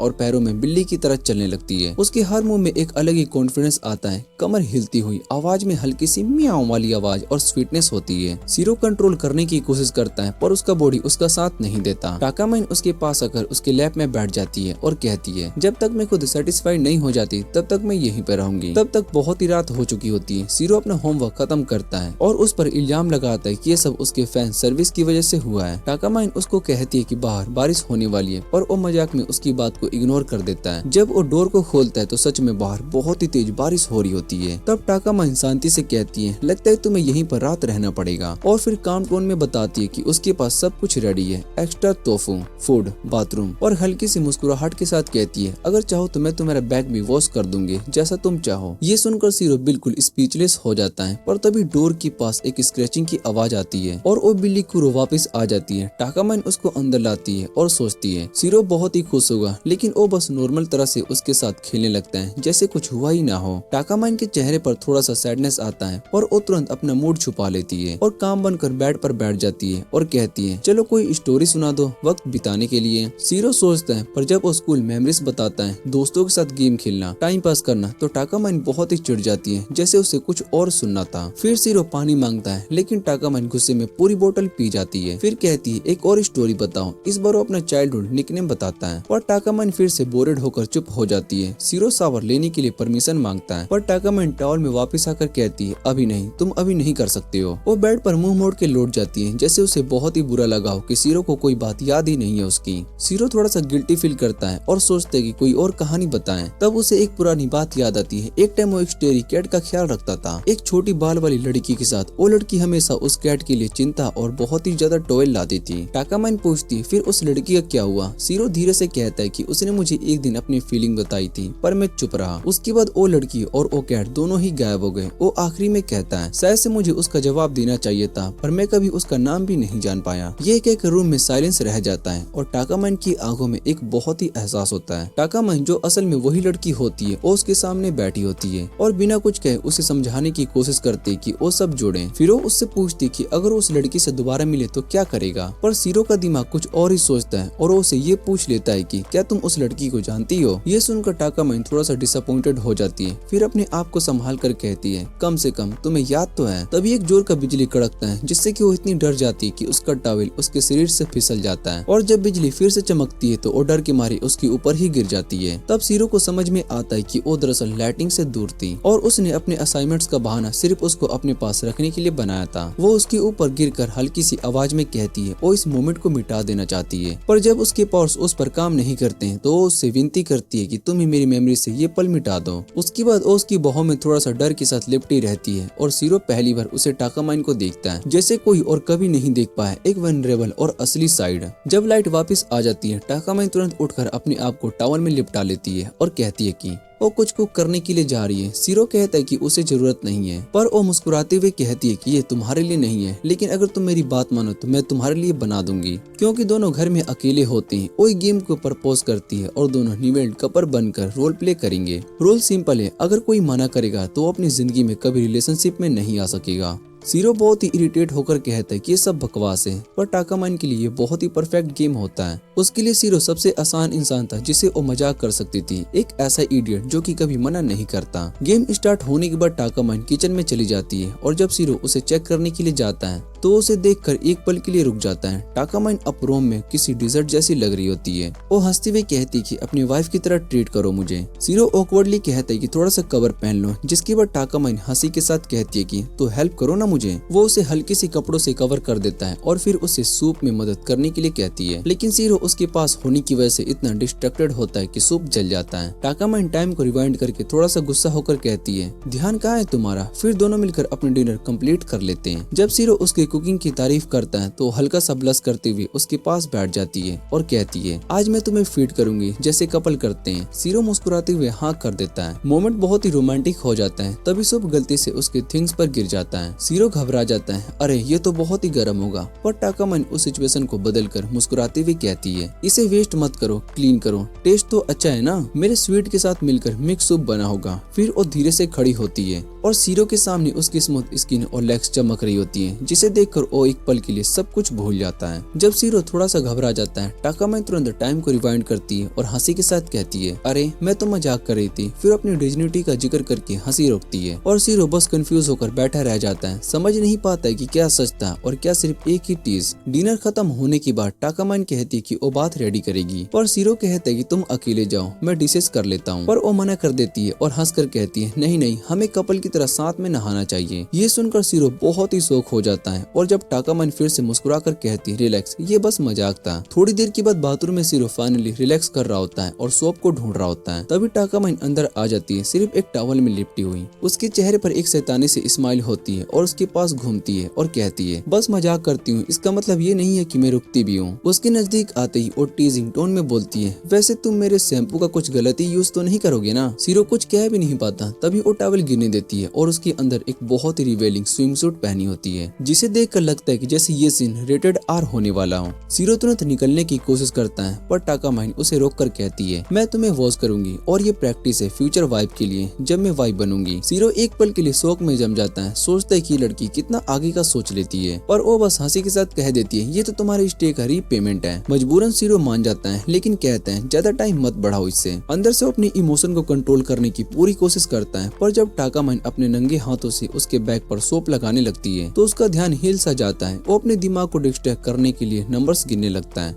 लेकिन उसका फोकस तब टूट जाता है जब उसके पीछे कुछ सॉफ्ट्स और बाउंसिंग करने वाली चीजें लगती है। डर कर वो तुरंत मुड़ता है और देखता है कि टाकामाइन उसके सामने दो पानी से भरे बलून्स को पकड़कर खिलखिलाकर हंस रही होती है। जब वो उसकी बैग को वॉश कर लेती है तो कहती है, अब टर्न है शैम्पू का। सीरो तुरंत बोलता है, तुमने कहा था सिर्फ बैग वॉश करोगी, पर टाकामाइन मुस्कुराती हुई कहती है, मैंने कब कहा, किस पार्ट की। फिर उसके बाल धोने लगती है, बहुत ही धीरे और बहुत ही केयर के साथ। सीरो अपने आप को संभालने की पूरी कोशिश करता है, पर तभी टाकामाइन कैजुअली कह देती है, बाय द वे ये शैम्पू मेरा है। ये सुनकर सीरो एक पल के लिए जम जाता है। उसे याद आता है कि अब उसकी खुशबू में लिपटा हुआ है। उसका चेहरा लाल पड़ जाता है, दिल की धड़कनें तेज होने लगती है और वो उसे रोकने की पूरी कोशिश करता है और उसके हाथ गलती से टाकामाइन के शरीर को छू जाता है। दोनों एक पल के लिए चुप हो जाते हैं। फिर टाकामाइन धीरे से मुस्कुरा कर कहती है, तुमसे तो एक पल के लिए भी कंट्रोल नहीं हो रहा है ना सीरो बेटा। सीरो पैनिक में आ जाता है और तुरंत बाथटब के अंदर छुप जाता है, लेकिन जब टाकामाइन को समझ आता है कि वो एक्चुअली छुपा हुआ था तो थोड़ा सा ब्लश करके तुरंत कह देती है, उसका मिशन कंप्लीट हो गया और वहाँ से निकल जाती है। उस रात गेस्ट रूम में लेटे हुए सीरो बार बार बाथरूम वाली बातें याद करता रहता है। उसके दिमाग में ये सवाल घूम रहा होता है कि टाकामाइन ने उसके साथ इतना आगे कैसे कर लिया। तभी टाकामाइन उसके कमरे के दरवाजे पर नॉक करती है और बिना जवाब का इंतजार किए अंदर आ जाती है। उसने एक नाइट गाउन पहना हुआ होता है जो कि काफी रिवीलिंग होता है। उसके ऊपर झुकती हुई वो मुस्कुराती है और कह देती है, मेरी पोजीशन हमेशा से टॉप पर रहती है। उस मोमेंट में सीरो को समझ में आता है कि टाकामाइन इतनी टीजिंग क्यों करती है, क्योंकि उसने उसका वीक साइड देख लिया था और ये उसका अपना कंट्रोल दिखाने का तरीका था। कुछ दिन के बाद समर फेस्टिवल आता है जहाँ पर टाकामाइन उसे अपने साथ ले जाती है। वो कहती है कि उन्हें स्टूडेंट्स पर नजर रखनी है ताकि कोई भी अपनी गलती हरकतें ना की जाए। लेकिन जैसे ही फेस्टिवल स्टार्ट होता है वो कैजुअली कह देती है उसका अंडरवेयर कहीं खो गया है और वो आज बिना उसके ही आ गई है। और ये सुनकर सीरो बहुत ही शौक में आ जाता है। वो समझाने की कोशिश करता है कि इस जगह छुपने की कोई जगह नहीं है। तब टाकामाइन एक्टिंग करती है जैसे उसकी सैंडल टूट गई हो। ये देखकर सीरो उसको साइड में लेकर जाता है और वहाँ पर चुपचाप उसकी मदद करता है। थोड़ी देर के बाद जब फायरवर्क शुरू होने वाले होते हैं टाकामाइन उसका हाथ पकड़कर उसे खींच लेती है और कहती है कि चलो एक परफेक्ट जगह ढूंढते हैं जहाँ पर ये व्यू देख सके। रास्ते में कुछ लोग उनके बारे में बातें करते हैं, कहते हैं कि ये दोनों एक कपल की तरह बिल्कुल मैच नहीं करते। टाकामाइन एक हॉट ब्यूटी और सीरो एक बहुत ही एवरेज टाइप का लूजर लड़का। ये बातें सुनकर अजीब तरह से सीरो का दिल में एक्साइटमेंट होती है। वो सोचता है क्या होता अगर दोनों सच में कपल होते हैं। शायद से टाकामाइन थोड़ी सी सॉफ्ट, स्वीट और केयरिंग होती और खुद उससे कह देती कि उसके साथ टाइम स्पेंड करना चाहती है। उसके थॉट्स तब टूट जाते हैं जब फायरवर्क आसमान में फूटने लगते हैं। टाकामाइन एक लंबी सांस लेकर कहती है यहाँ कोई ट्रबल नहीं है और फिर टाइम रिवाइंड कर देती है ताकि एक और बार लोकेशन को ट्राई कर सके। ब्रिज पर पहुंचने के बाद सीरो देखता है कि कपल एक दूसरे के साथ ड्रिंक शेयर कर रहे हैं। क्या वो दोनों भी ऐसा कर सकते हैं? जब टाकामाइन उसे ड्रिंक मांगती है तो वो थोड़ा सा हेजिटेट करता है, पर फिर वो फिर से अपना अंडरवेयर प्रॉब्लम के लिए उसकी मदद मांग लेती है। ये प्रोसेस बार बार रिपीट होती है, हर बार रिवाइंड, हर जगह, और टाकामाइन बार बार थोड़ी सी ड्रेन लगती है। आखिर में जब सब खत्म हो जाता है तो दोनों एक ऐसी जगह पर होते हैं जहाँ पर कोई भी ट्रबल नहीं, कोई भी क्राउड नहीं होता। सीरो ध्यान से देखता है और समझ जाता है कि टाकामाइन रिवाइंड इसलिए नहीं कर पा रही है क्योंकि ड्यूटी थी, बल्कि इसलिए क्योंकि वो इस मोमेंट को फिर से बार बार देखना चाहती थी जैसे ये कोई रियल डेट हो। वो सोचते कि ये बस एक कोइंसिडेंस था या फिर टाकामाइन सच में उसके साथ थोड़ा सा वक्त बिताना चाहती थी। थोड़ी फायरवर्क फिर से आसमान में फूटने लगती है और उनकी रोशनी टाकामाइन के चेहरे पर फट जाती है। उस पल में वो और भी ज्यादा खूबसूरत लगती है। उस पल में सीरो उसकी खूबसूरती में खो जाता है। उसे समझ में नहीं आता कि उसका दिल फायरवर्क की जगह से तेज धड़क रहा है या फिर टाकामाइन की वजह से। टाकामाइन एक गर्म मुस्कान के साथ कहती है कि इस बार तो ये टाइम पे आया। सीरो हल्का सा मुस्कुराता हुआ कहता है कि हाँ बहुत ही खूबसूरत है, लेकिन उसे खुद नहीं पता होता है कि वो फायरवर्क के बारे में कह रहा है या फिर उसके बारे में। लेकिन इस बार टाकामाइन का चेहरा सच में बहुत ही सॉफ्ट और बहुत ही होनेस्ट लगता है। वो धीरे से कह देती है वो भी खुश है। फेस्टिवल के कुछ दिन के बाद टाकामाइन सीरो से कह देती कहती है कि ओ उसके साथ कैंपस ओपन हाउस में चले। उसका प्लान था ओ को स्कूल विजिट करने का जहाँ पर आइंस्टाइन जैसे जीनियस पढ़ते थे, लेकिन सिर्फ उस जगह का नाम सुनकर ही सीरो थोड़ा सा अनकंफर्टेबल फील करता है, क्योंकि उसे पता होता है कि वो इतना स्मार्ट नहीं है। उसकी लेवल की लड़कियां तो ओनली फैंस पर ज्यादा एक्टिव मिलती हैं। टाकामाइन उससे पूछती है कि फ्यूचर में वो क्या करने का सोच रहा है। सीरो ईमानदारी से कहता है मुझे अभी नहीं पता। ये सुनकर टाकामाइन के चेहरे का एक्सप्रेशन बदल जाता है। उसके लिए ये एक बहुत ही गलत आंसर था, क्योंकि वो चाहते थे कि सीरो बिना सोचे ये कहे मैं जहाँ तुम जाओगी वहीं पर जाऊंगा। उसे फर्क नहीं पड़ता है कि क्या करेगा और उसका हमेशा ओबीडिएंट स्लेव बनकर रहे, ये इसकी कंडीशन थी। लेकिन सीरो के लिए इसका मतलब कुछ और ही था। उसके लिए एक इनडायरेक्ट ऑर्डर था कि उसे टाकामाइन के साथ ही सेम कॉलेज में एडमिशन लेना पड़ेगा। टाकामाइन कहती है बस मेरी कंडीशन पूरी करो, सब ठीक रहेगा। ये सुनकर सीरो मन ही मन में सोचता है ये फ्रीडम तो बिल्कुल भी नहीं है। बातें करते हुए टाकामाइन एक वीडियो कॉल लगाती है और अपना नया नया बोल्ड आउटफिट दिखाती है, जो देखकर सीरो लिटरली बहुत ही शौक में आ जाता है। उसका आउटफिट इतना रिवीलिंग होता है कि उसका चेहरा लाल पड़ जाता है। टाकामाइन कैजुअली कहती है तुम्हें याद है ना, पहली बार तुमने ही ऐसा आउटफिट सजेस्ट किया था। फिर वो बिना हेजिटेशन की उसका बॉटम व्यू भी दिखाती है, जिससे सीरो का दिमाग घूम सा जाता है। टाकामाइन टीजिंग टोन में कहती है शायद कॉलेज में मैं अपने सीनियर के साथ शुगर बेबी बन जाऊं, फ्री फॉर ऑल टाइप। ये सुनकर सीरो तुरंत सीरियस हो जाता है और कहता है कि ऐसी बातें वो कभी होने नहीं देगा, चाहे मजाक में ही क्यों ना हो। तब टाकामाइन मुस्कुराते हुए कहती है तो फिर बस एक ही ऑप्शन है, अगर तुम नहीं चाहते हो कि मैं ऐसी बनूं तो तुम्हें मेरे ही कॉलेज में आना होगा। और रिवॉर्ड के तौर पर कह देती है वैसे तुम ही एक हो जो कि मुझे ऐसे देख सकते हो। सीरो समझाने की कोशिश करता है कि मेरे ग्रेड्स उतने भी अच्छे नहीं है, इंट्रेंस एग्जाम क्लियर करना बहुत ही मुश्किल है। तभी उनके कॉल के बीच में टाकामाइन की बिल्ली कुरो टेबल पर जंप करती है और फोन नीचे गिर जाता है। कॉल कट हो जाता है, लेकिन कुछ ही देर के बाद टाकामाइन उसे एक मैसेज भेजती है अगर तुम मेरे कॉलेज में नहीं आओगे तो पनिशमेंट के लिए रेडी रहना। कुछ दिन के बाद दोनों ओकाओ कैंपस विजिट करते हैं। सीरो पहले पहुंचता है और जब टाकामाइन आती है तो सबकी नजर उस पर टिक जाती है। वो चाहे एक्सपेंसिव ड्रेस में नहीं होती, फिर भी सब उसे ही देखे बिना नहीं रह पाते। टाकामाइन उसकी तरफ देखकर मजाक में कहती है क्या देख रहे हो इतना, तुम तो मुझे खा ही जाओगे नजर से। सीरो शर्मा जाता है पर इनकार भी नहीं कर सकता। तभी उसके सामने खड़ी होकर कहती है मेरा कॉलेज लाइफ अब तुम पर ही डिपेंड करता है, क्योंकि तुम ही तो हो मेरे पर्सनल अनडिस्क करियर। अगर सीरो उसके आसपास ना हो और किसी ने टाकामाइन को कपड़े बदलते हुए देख लिया तो वो न्यूज लीक हो सकती है और स्कैंडल बन जाएगा। ऐसा कहकर टाकामाइन अपनी अजीब लॉजिक देती है। सीरो के लिए ये बात बिल्कुल पागलपन लगती है, क्योंकि क्लास में अंडरवेयर चेंज करना ही बहुत ही गलत है और इसके लिए बाथरूम बना ही होता है। और ये सुनकर टाकामाइन थोड़ा सा हैरान होती है और कहती है तुम तो काफी लॉजिकल सोच रखती हो, पर अंदर से थोड़ी डिसअपॉइंटेड होती है कि वो उसके बैट में फंस नहीं पाया। वो तुरंत टॉपिक को बदल देती है और पूछती है वैसे तुमने डिसाइड किया क्या, फ्यूचर में क्या करना है। सीरो कहता है कि अभी फाइनल डिसाइड नहीं किया, पर इस पर सीरियसली सोच रहा हूँ। फिर वो हल्के टोन में कहता है कि मैं शायद से कॉलेज ना जाऊँ, सीधा जॉब कर लूँ। ये सुनकर टाकामाइन एक सेकंड के लिए फ्रीज हो जाती है, फिर सीरियस होकर रीजन पूछती है। सीरो कामली कहता है कि उसकी छोटी बहन नेक्स्ट ईयर स्कूल स्टार्ट करेगी, जिससे घर के खर्चे और फीस दोनों ही बढ़ जाएंगे। उसके माँ बाप पे ऑलरेडी बहुत ही प्रेशर है और वो उन पर और बोझ नहीं डालना चाहता है। इसलिए उसे लगता है कि अगर कॉलेज में मन नहीं लगने वाला तो बेकार पढ़ने से अच्छा है कि जॉब करके उनका एहसान चुका दें। ये बात सुनकर टाकामाइन थोड़ा सा इमोशनल और बहुत ही सरप्राइज्ड दोनों हो जाती है। उसे उम्मीद नहीं होती कि वो इतना मैच्योर सोचता है। फिर भी वो उसे समझाने की कोशिश करती है तुम कॉलेज अगर पार्ट टाइम जॉब भी कर सकते हो और मेरी टीम में रहने का मौका भी मिलेगा। सीरो थोड़ा सा मुस्कुराता है पर कुछ भी नहीं बोलता। ओरिएंटेशन के दिन टाकामाइन कुछ ऑफ से लगती है, पर फिर भी अपनी यूजुअल कॉन्फिडेंट मूड में प्रेजेंटेशन अटेंड करती है। जब प्रेजेंटेशन खत्म होती है तो वो सबके बीच में हाथ उठाकर पूछती है सर इस इंस्टीट्यूशन से ग्रेजुएट होने का क्या बेनिफिट मिलते हैं। उसका ये सवाल सबको सरप्राइज कर देता है। लेक्चरर कामली समझाता है कि अगर आप हाई स्कोर के साथ ग्रेजुएट होते हो तो सर्टिफिकेट मिलता है और एक्सपेंशनल स्टूडेंट को टीचर रिकमेंडेशन लेटर भी देते हैं। टाकामाइन सिर्फ थैंक यू कहकर चुप हो जाती है और अंदर से वो कुछ नाराज सी लगती है और बिना किसी को बताए टाइम रिवाइंड कर देती है। फिर वो अपना सवाल थोड़ा सा बदल कर पूछती है अगर कोई इस यूनिवर्सिटी का बेस्ट ग्रेजुएट बने तो उसका क्या एडवांटेज होते हैं। जवाब ऑलमोस्ट सेम ही होता है, पर इस बार टाकामाइन का चेहरा थोड़ा सा ब्राइट दिखाई देता है। सीरो बहुत ही क्यूरियस होकर पूछता है इतने छोटे डिफरेंस से क्या बदल गया। तो वो कामली कहती है इंस्टीट्यूशन और यूनिवर्सिटी में फर्क होता है। फिर वो अचानक कह देती है अब मुझे हेल्प करो अंडरवेयर एडजस्ट करने में। सीरो एकदम से स्ट्रेस में आ जाता है, क्या ये बोल रही है कि तुम पब्लिक प्लेस में हो। पर टाकामाइन उसे रीअश्योर करती है रिलैक्स, ये कर्वेड टेबल के नीचे कोई भी नहीं देख सकता। मजबूरन सीरो क्राउल करके नीचे जाता है और जल्दी से उसका अंडरवेयर एडजस्ट कर देता है। टाकामाइन हंसकर उसका सर अपने लेग्स के बीच लॉक कर देती है और कहती है ठीक से करो ना। सीरो चीख उठता है पर फिर भी करके ही छोड़ता है। इसके बाद हम देखते हैं कि जब वो दोनों घर लौट रहे होते हैं, सीरो कहता है कैंपस टूर काफी इंटरेस्टिंग था, लेकिन मुझे फिर भी अभी भी समझ में नहीं आया कि तुमने अपना सवाल क्यों बदला।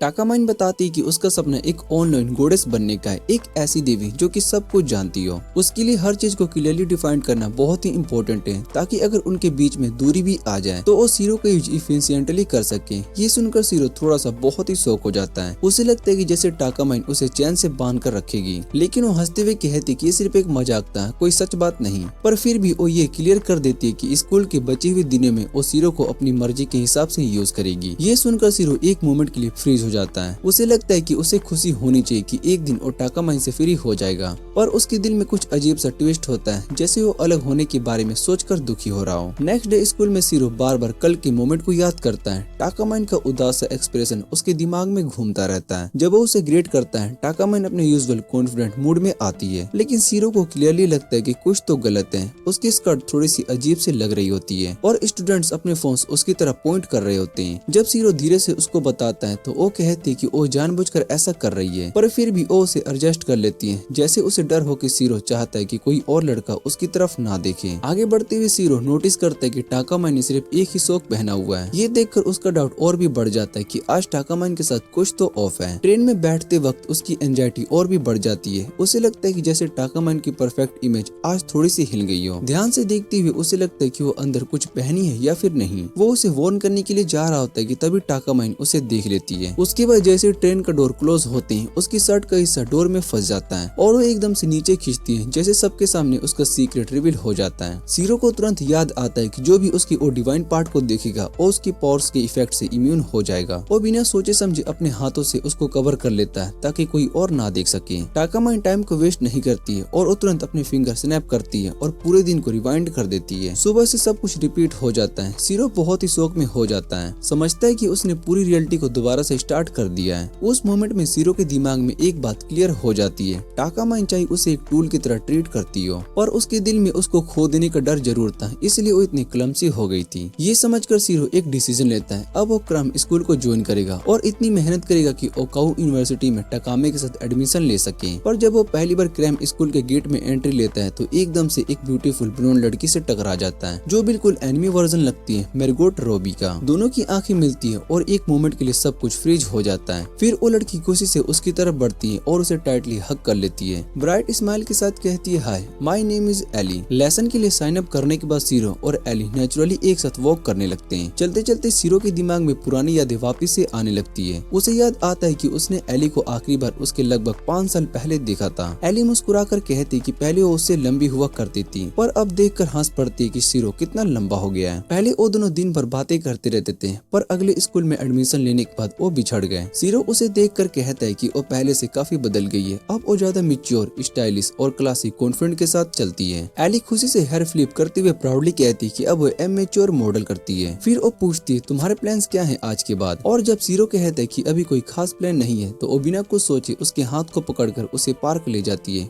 वही पार्क जहाँ पर वो बचपन में खेला करते थे। पार्क पहुंचकर सीरो उस पुरानी स्ट्रॉबेरी को देखता है जहाँ पर उसने पहली बार टाकामाइन से मुलाकात की थी। उस मोमेंट की याद थोड़ी सी ब्लर सी लगती है, पर उसका दिल थोड़ा सा हैवी फील करता है। तभी एली उसका हाथ पकड़कर उसे फाउंटेन के पास खींच लेकर आती है, जहाँ वो पहले वाटर बलून फाइट किया करते थे। वो बहुत ही एक्साइटेड होकर पूछती है, क्या तुम फिर से खेलना चाहोगे? लेकिन अब थोड़ा मैच्योर हो चुका सीरो शर्मा कर कहता है, हम अब बच्चे नहीं रहे। पर एली अपनी ओल्ड एनर्जी के साथ बलून्स को बरसाने लगती है, जैसे ये पहली थी वैसे ही आज भी है, full of life and unstoppable. वो हंसते हुए रूल्स को समझा रही होती है, जैसे कुछ बदला ही ना हो। जब अपने लिए बलून्स बरसाने लगती है तो ओवरसाइज्ड बलून्स को लेती है और पूरे जोश में उसे अपने पानी में भरने लगती है। तभी एक बलून उसके हाथ में फट जाता है और वो सिर से पैर तक पूरी की पूरी भीग जाती है। सीरो तुरंत उसे टॉवल देने लगता है। फिर एली हंसकर कहती है, मुझे टॉवल की जरूरत नहीं है, मैंने तो कोई प्लॉट आर्मर भी नहीं पहना। ये लाइन सुनकर सीरो एकदम से ऑकवर्ड फील करता है और सिचुएशन संभालने के लिए तुरंत कहता है, चलो आइसक्रीम खाने के लिए चलते हैं। आइसक्रीम शॉप पर जाते हुए वो सोचता है कि एली कितनी केयर फ्री है, बिना किसी गार्ड के रहती है, जैसे दुनिया की कोई टेंशन नहीं है। और फिर वो खुद ही सोचता है, अगर टाकामाइन ने इसे ऐसे ही देख लिया तो एली को रोड दे देगी।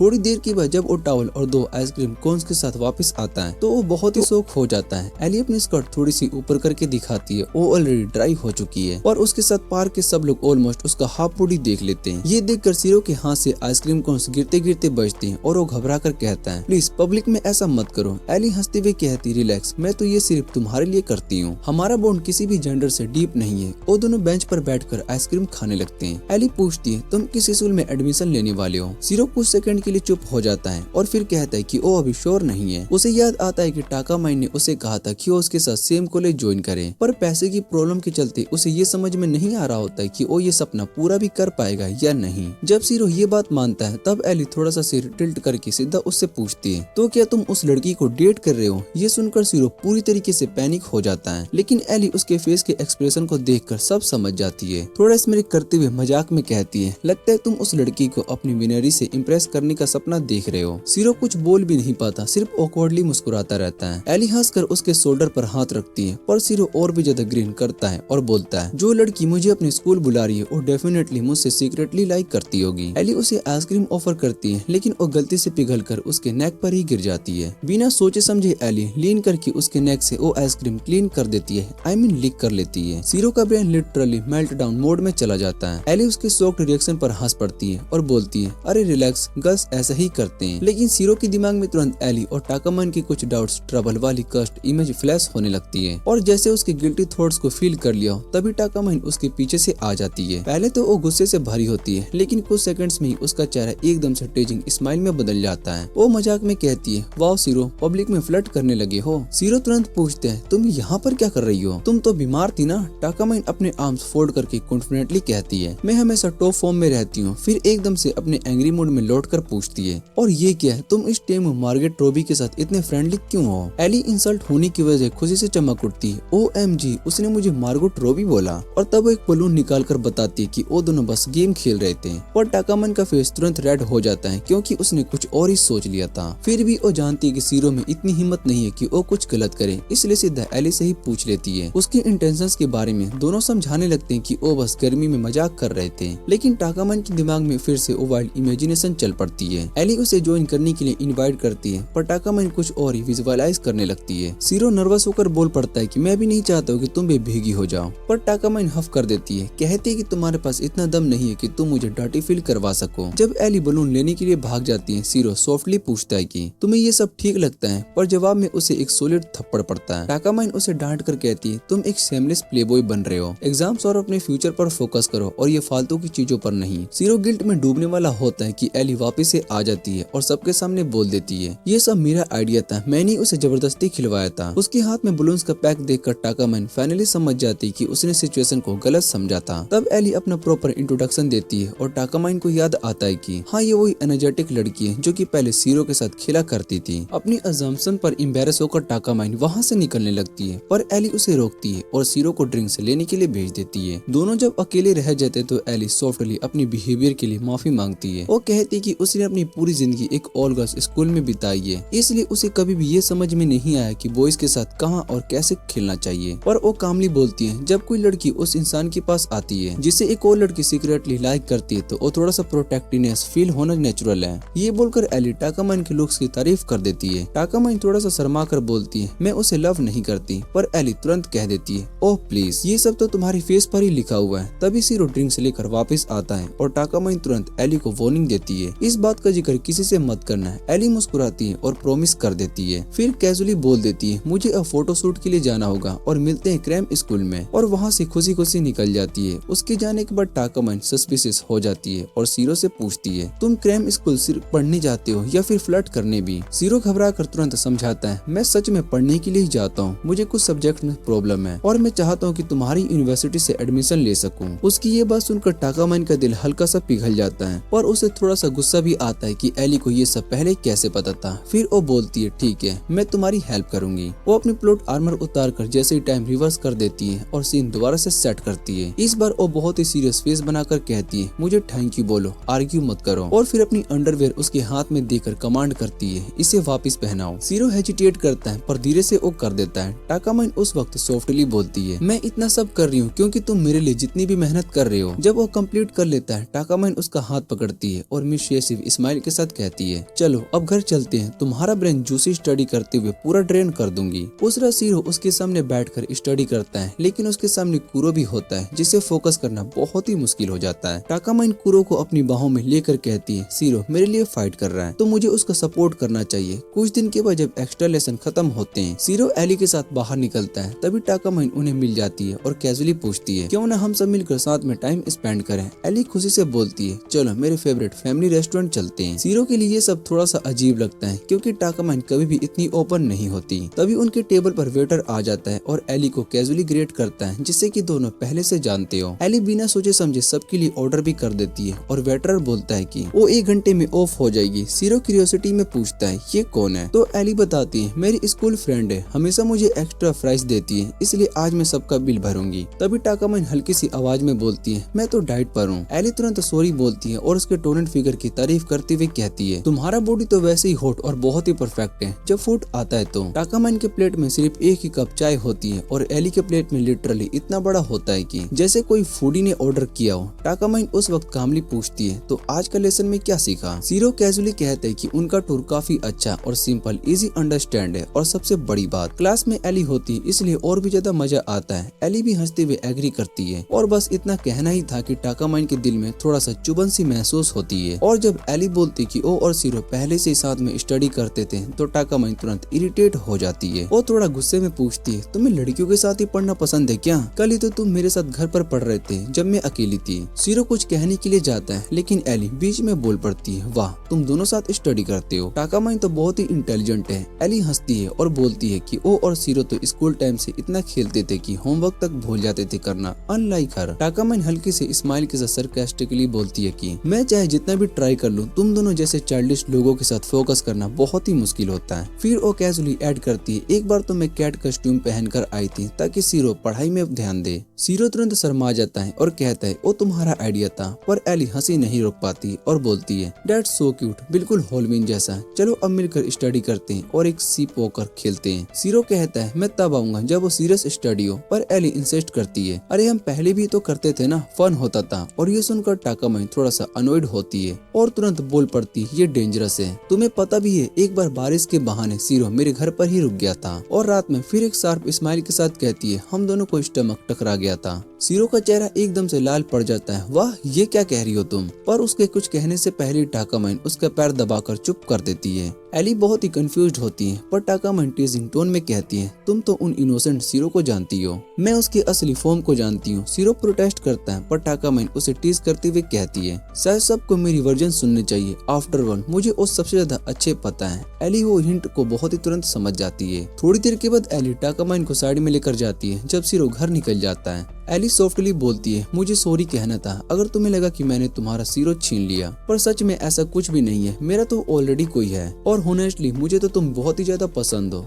टाकामाइन 1 सेकंड के लिए फ्रीज हो जाती है, समझ में नहीं पाती है कि वो क्या कह गई। और जब एली अपने हाथ उसकी वेटर के साथ पकड़कर रेस्टोरेंट से निकलती है तब टाकामाइन के दिमाग में लाइट जलकर कहती है अच्छा तो मैडम को रोक्स नहीं सीजर्स पसंद है। बाद में जब टाकामाइन फिर से सीरो से मिलती है तो वो कैजुअली पूछता है तुम दोनों ने क्या बात की। टाकामाइन स्मिर्क के साथ कहती है कि बस तुम्हारे बारे में, कितने डिजेनरेट हो तुम, ये डिस्कस कर रहे थे। सीरो शौक में ऑलमोस्ट गिर जाता है पर वो हंसी के साथ कहती रिलैक्स, नॉर्मल गर्ल वाला टॉक था। चलते हुए जब वो पार्क के पास पहुँचते हैं टाकामाइन को एली का एक बलून वाला बैग मिलता है। वो बहुत ही शरारती टोन में कहती है चलो सीरो चैलेंज करते हैं, जो जीतेगा वो हारने वाले से एक फेवर मांगेगा। सीरो मना करता है पर टाकामाइन ग्रोल करते हुए कहती है एली के साथ तो खेल लिया, मेरे साथ क्यों नहीं। गेम स्टार्ट होता है। सीरो जानता है कि वो उसे जीत नहीं सकता और वो ये भी नहीं चाहता है कि उसका ड्रेस गीला हो, इसलिए वो इंटेंशनली स्लो थ्रो करता है पर टाकामाइन पर्पसली एक बलून के सामने जंप कर जाती है और पूरी तरीके से शौक हो जाती है, बिल्कुल एली की तरह। फिर वो गुस्से और शर्म मिक्स टोन में पूछती है तो तुम उस दिन तुम्हें एक सिर्फ फेक लड़की देखी थी या कुछ और। सीरो पैनिक हो जाता है जिससे कि टाकामाइन और गुस्सा हो जाती है।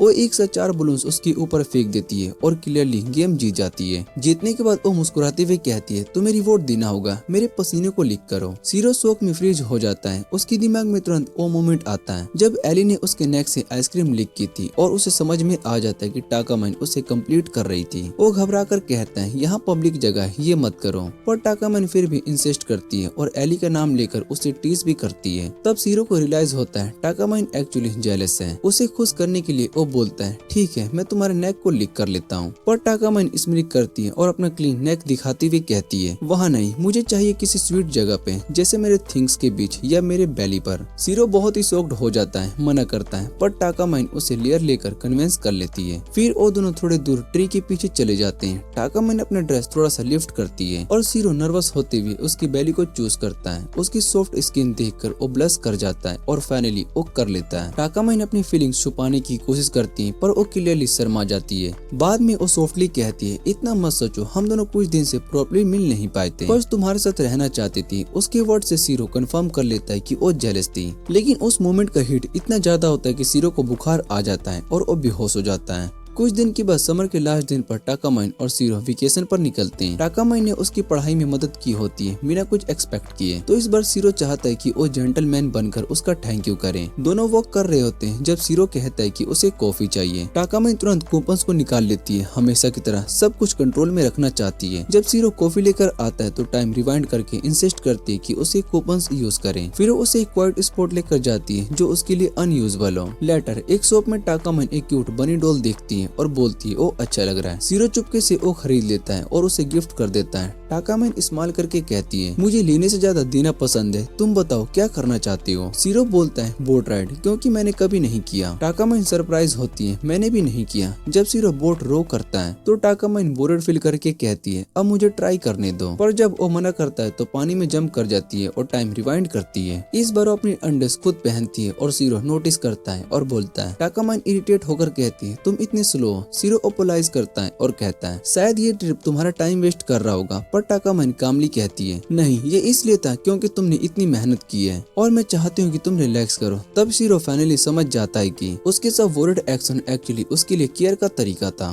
वो स्माइल करते हुए उसका धन्यवाद करता है। थैंक यू टाकामाइन, सब के लिए, पढ़ाई, मदद और इस वेकेशन के लिए भी।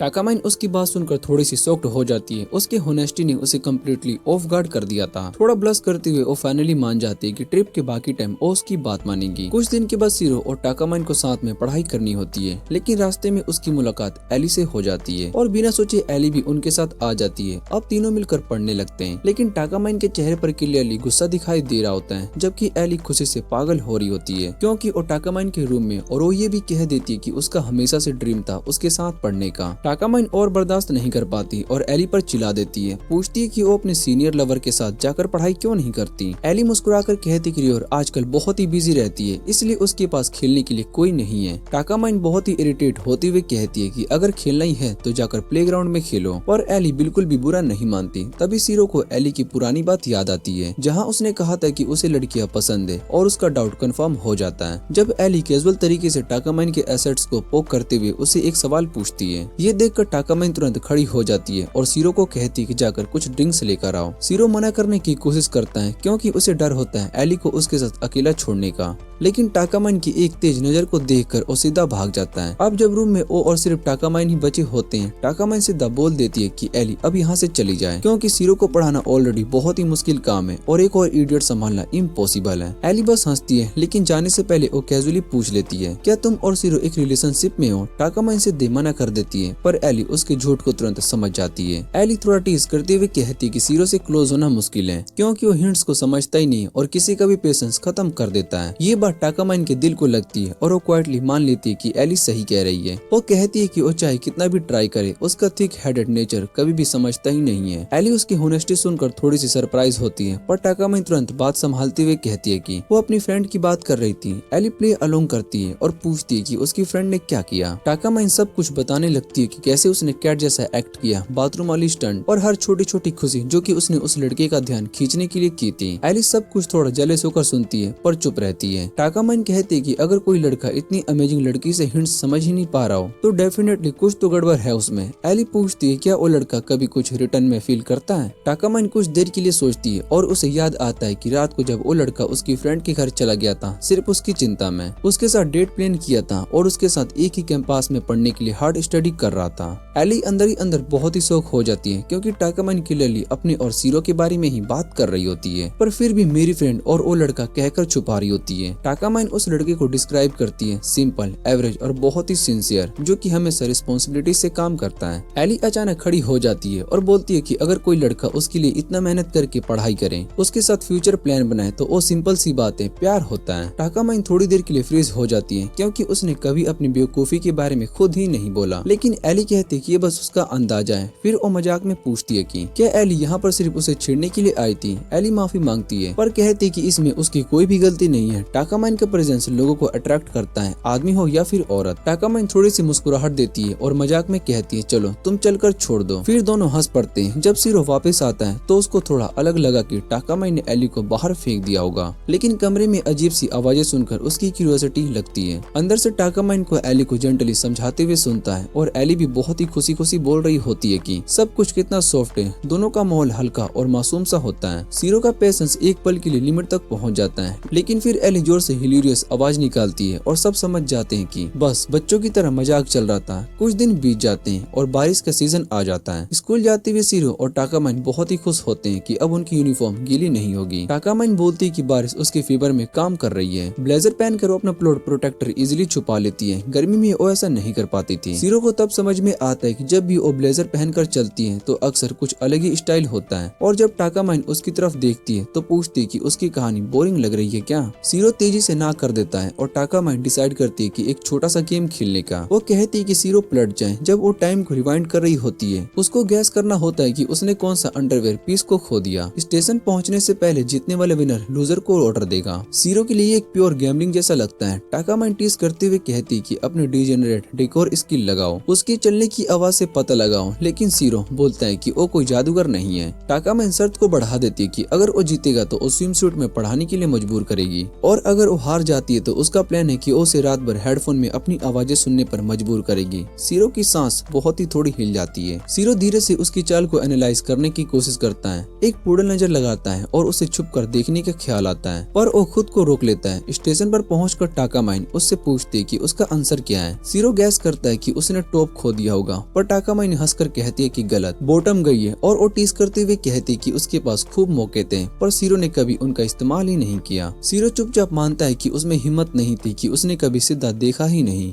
टाकामाइन थोड़ा सा डिसअपॉइंटेड से लगती है। वो कहती है कि काश सीरो सही में गैस कर लेता, उसने तो उसके लिए जानबूझकर उस पडल के पास भी गुजारना अलाउ किया था। ये सुनकर सीरो बहुत ही शौक हो जाता है। उसे यकीन नहीं होता है कि टाकामाइन चाहती थी कि वो एक्चुअली जीत जाए। थोड़ी देर के बाद दोनों ट्रेन में होते हैं और स्कूल फेस्टिवल के बारे में बात करते रहते हैं। उनकी क्लास की सिंड्रेला प्ले कर रही होती है और टीचर जल्दी रोल असाइन करने वाले होते हैं। सीरो बस ये चाहता है कि कोई उसे इम्पोर्टेंट रोल ना मिले। टाकामाइन उसे याद दिलाती कि पिछले साल वो सिर्फ क्लास के साइन बोर्ड के पास खड़ा एक ह्यूमन स्टैंड इन था। सीरो बहुत ही एम्बेरस्ड हो जाता है और वो पूछते है कि उसे ये सब कैसे पता। टाकामाइन मुस्कुराते हुए कहती कि मुझे ये सब पता होता है। फिर वो डिक्लेयर करती है कि वो सिंड्रेला बनेगी और सीरो को भी एक रोल लेना ही पड़ेगा। नेक्स्ट डे क्लास में टाकामाइन सबके सामने खड़ी होती है और पूछती है कौन वॉलंटियर करेगा। सब स्टूडेंट्स एक साथ बोलकर उठते हैं कि वो भी सिंड्रेला बने। जब स्टाफ के रोल की बारी आती है तो साउंड क्रू के लिए कोई भी हाथ नहीं उठाता। सीरो बस हेल्प करने के लिए वॉलंटियर करता है, लेकिन टाकामाइन तुरंत टाइम रिवाइंड करके उसका वॉलंटियर करना ब्लॉक कर देती है। वो उसे बहाना बनाकर फ्रंट डेस्क पर खींच लेती है, नाम लिखने में हेल्प चाहिए। सीरो समझ जाता है कि अब बचने का कोई रास्ता नहीं है। उसके बाद टाकामाइन थोड़ा सा झुकती है और अपना बॉडी थोड़ा उसके अगेंस्ट प्रेस करती है और डेस्क के ऊपर झुककर पूछती है, तो सुन, बनना चाहता है प्रिंस? सीरो का मुंह लाल हो जाता है और वो लिटरली हीट से गिरने वाला होता है, लेकिन क्लास में कोई नोटिस नहीं करता।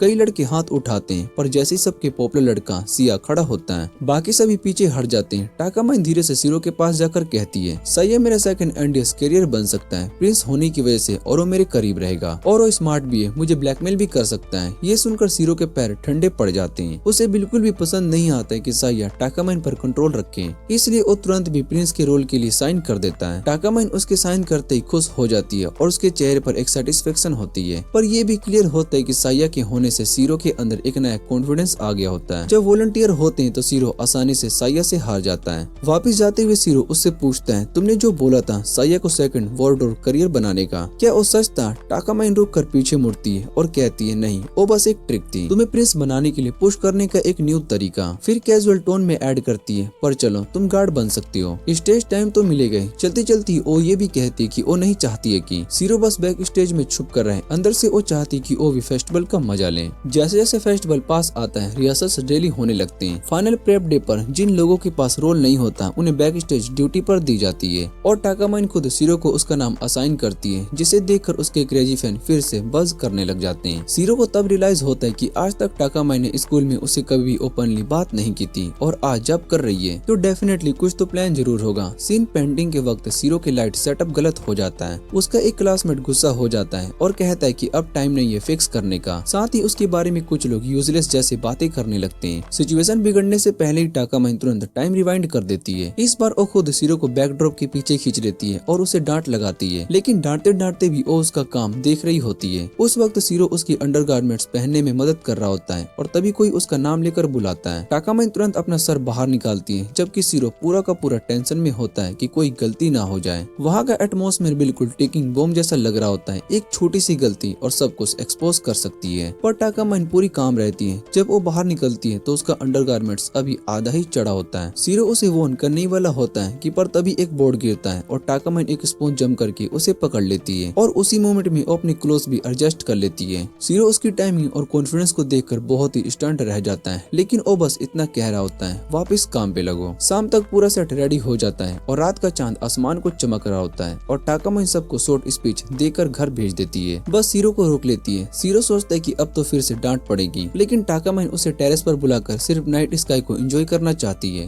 वो कहती कि ये उनका आखिरी स्कूल फेस्टिवल है एग्जाम से पहले, और उसे हमेशा से फेस्टिवल से पहले वाली रात बहुत ही पसंद आई, खासकर इस बार जब उसका वार्डरोब करियर उसके साथ है। वो धीरे से कहती है, काश हम फिर से फर्स्ट ईयर में मिल सकते हैं। सीरो समझ जाता है कि टाकामाइन ने उसे यहाँ पर सिर्फ खूबसूरत मोमेंट शेयर करने के लिए बुलाया है। वो वादा करता है कि वो कैंपस फेस्टिवल में भी उसके साथ रहेगा और कॉलेज तक उसका साथ नहीं छोड़ेगा। थोड़ी देर तक खामोशी छा जाती है, फिर टाकामाइन सॉफ्टली बोलती है कि उसे पहले सिंड्रेला पसंद नहीं थी। उसे वो आइडिया भी पसंद नहीं आया था जिसमें कोई छुप रहे हो और अपनी बातें दिल में दबा ले। उसके लिए अगर तुम्हें कुछ चाहिए तो उसके लिए लड़ना पड़ता है, क्योंकि रियल लाइफ में कोई फेरी गॉड मदर नहीं होती। लेकिन अब वो सिंड्रेला के केस को समझ सकती है, वो फीलिंग जिसमें तुम्हें कुछ चाहिए पर तुम उसे पा नहीं सकते। ये कहती हुई वो एक स्टेप आगे बढ़ती है और सीरो का हाथ पकड़ लेती है। उसकी आंखों में कुछ कहने वाली बात होती है, पर तभी कोई छींक देती है। सीरो पूरी तरीके से क्लूलेस सिचुएशन को समझने की बजाय कह देता है, तुम्हें पहले ही बोल देना चाहिए था कि तुम घर जाना चाहती हो। उसके हाथ ठंडे होते हैं तो सीरो बिना सोचे समझे अपनी कोट उसके शोल्डर पर रख देता है। टाकामाइन कुछ नहीं कहती, बस हल्की सी मुस्कुराहट के साथ वॉक करने लगती है और दोनों एक साथ घर लौट जाते हैं। अगली सुबह स्कूल फेस्टिवल ऑफिशियली स्टार्ट हो जाता है। पूरा कैंपस एक्साइटमेंट से भरा होता है। हर जगह म्यूजिक, लाइट्स और हंसी का माहौल होता है, लेकिन एक कोने में सीरो खड़ा होता है, पूरा का पूरा नर्वस। टाकामाइन उसे देखती है और बिना कुछ कहे उसका हाथ पकड़कर खींच लेती है। चलो दूसरी क्लास देखते हैं। टाकामाइन का सिर्फ एक ही ग्लियर है कि सबको फ्रीज कर देने के लिए काफी था, लेकिन उसका सीरो का हाथ पब्लिक में पकड़ना सिचुएशन को और भी खतरनाक बना देता है। उसके फैन क्लब के लड़के उस पर ऐसे डेडली स्ट्रेस मारते हैं जैसे आंखों से ही चीर देंगे, लेकिन टाकामाइन बिना डरे उसका हाथ पकड़कर उसे हॉन्टेड हाउस के अंदर खींच लेती है। अंदर जाते ही सीरो सोचता है कि थोड़ा सा डिस्टेंस बनाकर रखना चाहिए ताकि कोई गलत रूमर ना फैला दे, पर टाकामाइन के हाथ हल्के से कांप रहे होते हैं। सीरो को तुरंत याद आता है कि उसे ठंडर से भी डर लगता है, तो वो सॉफ्टली कह देता है, चलो बाहर चलते हैं। पर अपनी यूजुअल प्राइड के साथ टाकामाइन तुरंत डिनाई कर देती है और वो कहती है कि वो डर नहीं रही है। लेकिन जैसे ही एक गोश्त उनके सामने आता है, वो जोर से चिल्लाती है और बिना टाइम वेस्ट किए वो टाइम को रिवाइंड कर देती है। फिर भी सीरो फिर से कामली कहता है, चलो बाहर चलते हैं। टाकामाइन ऑकवर्ड स्माइल के साथ कहती है, मैं तो बस एक्टिंग कर रही थी तुम्हें रिलैक्स करने के लिए। लेकिन एक मिनट के बाद ही दूसरा गोश्त आ जाता है। फिर से वही सीन होता है, चिल्लाना, रिवाइंड करना और फिर प्रिटेंड करना कि सब कुछ एक्टिंग थी। तीसरी बार वो थोड़ा सा आगे बढ़ने की कोशिश करती है, लेकिन जैसे ही एक गोश्त उसके पैर को पकड़ लेता है, वो एक स्पाइडर ऊपर गिरता है। वो पूरी तरीके से लॉस कर देती है और टाकामाइन सीरो से चिपक जाती है। उसके क्लोथ बिल्कुल मैसी हो जाते हैं और वो ऑलमोस्ट सब कुछ फ्लैश कर देती है। तभी दो लड़कियां वहाँ से गुजरती है। सिचुएशन और भी ऑकवर्ड ना हो इसलिए सीरो तुरंत एक गोश्त बनकर एक्टिंग करता है ताकि उन लड़कियों को लगे कि सब कुछ हॉन्टेड हाउस का पार्ट है। वो उनके पास होने तक टाकामाइन को सील्ड करके रखता है। जैसे ही वो बाहर निकलते हैं, सीरो सॉरी बोलता है, समझाता है कि टाकामाइन ये सब सिर्फ उसका नर्वसनेस दूर करने के लिए था। टाकामाइन कैजुअली कहती है, वो पैनिक थोड़ी कर रही थी। फिर थोड़ा सा स्माइल करते हुए बोलती है,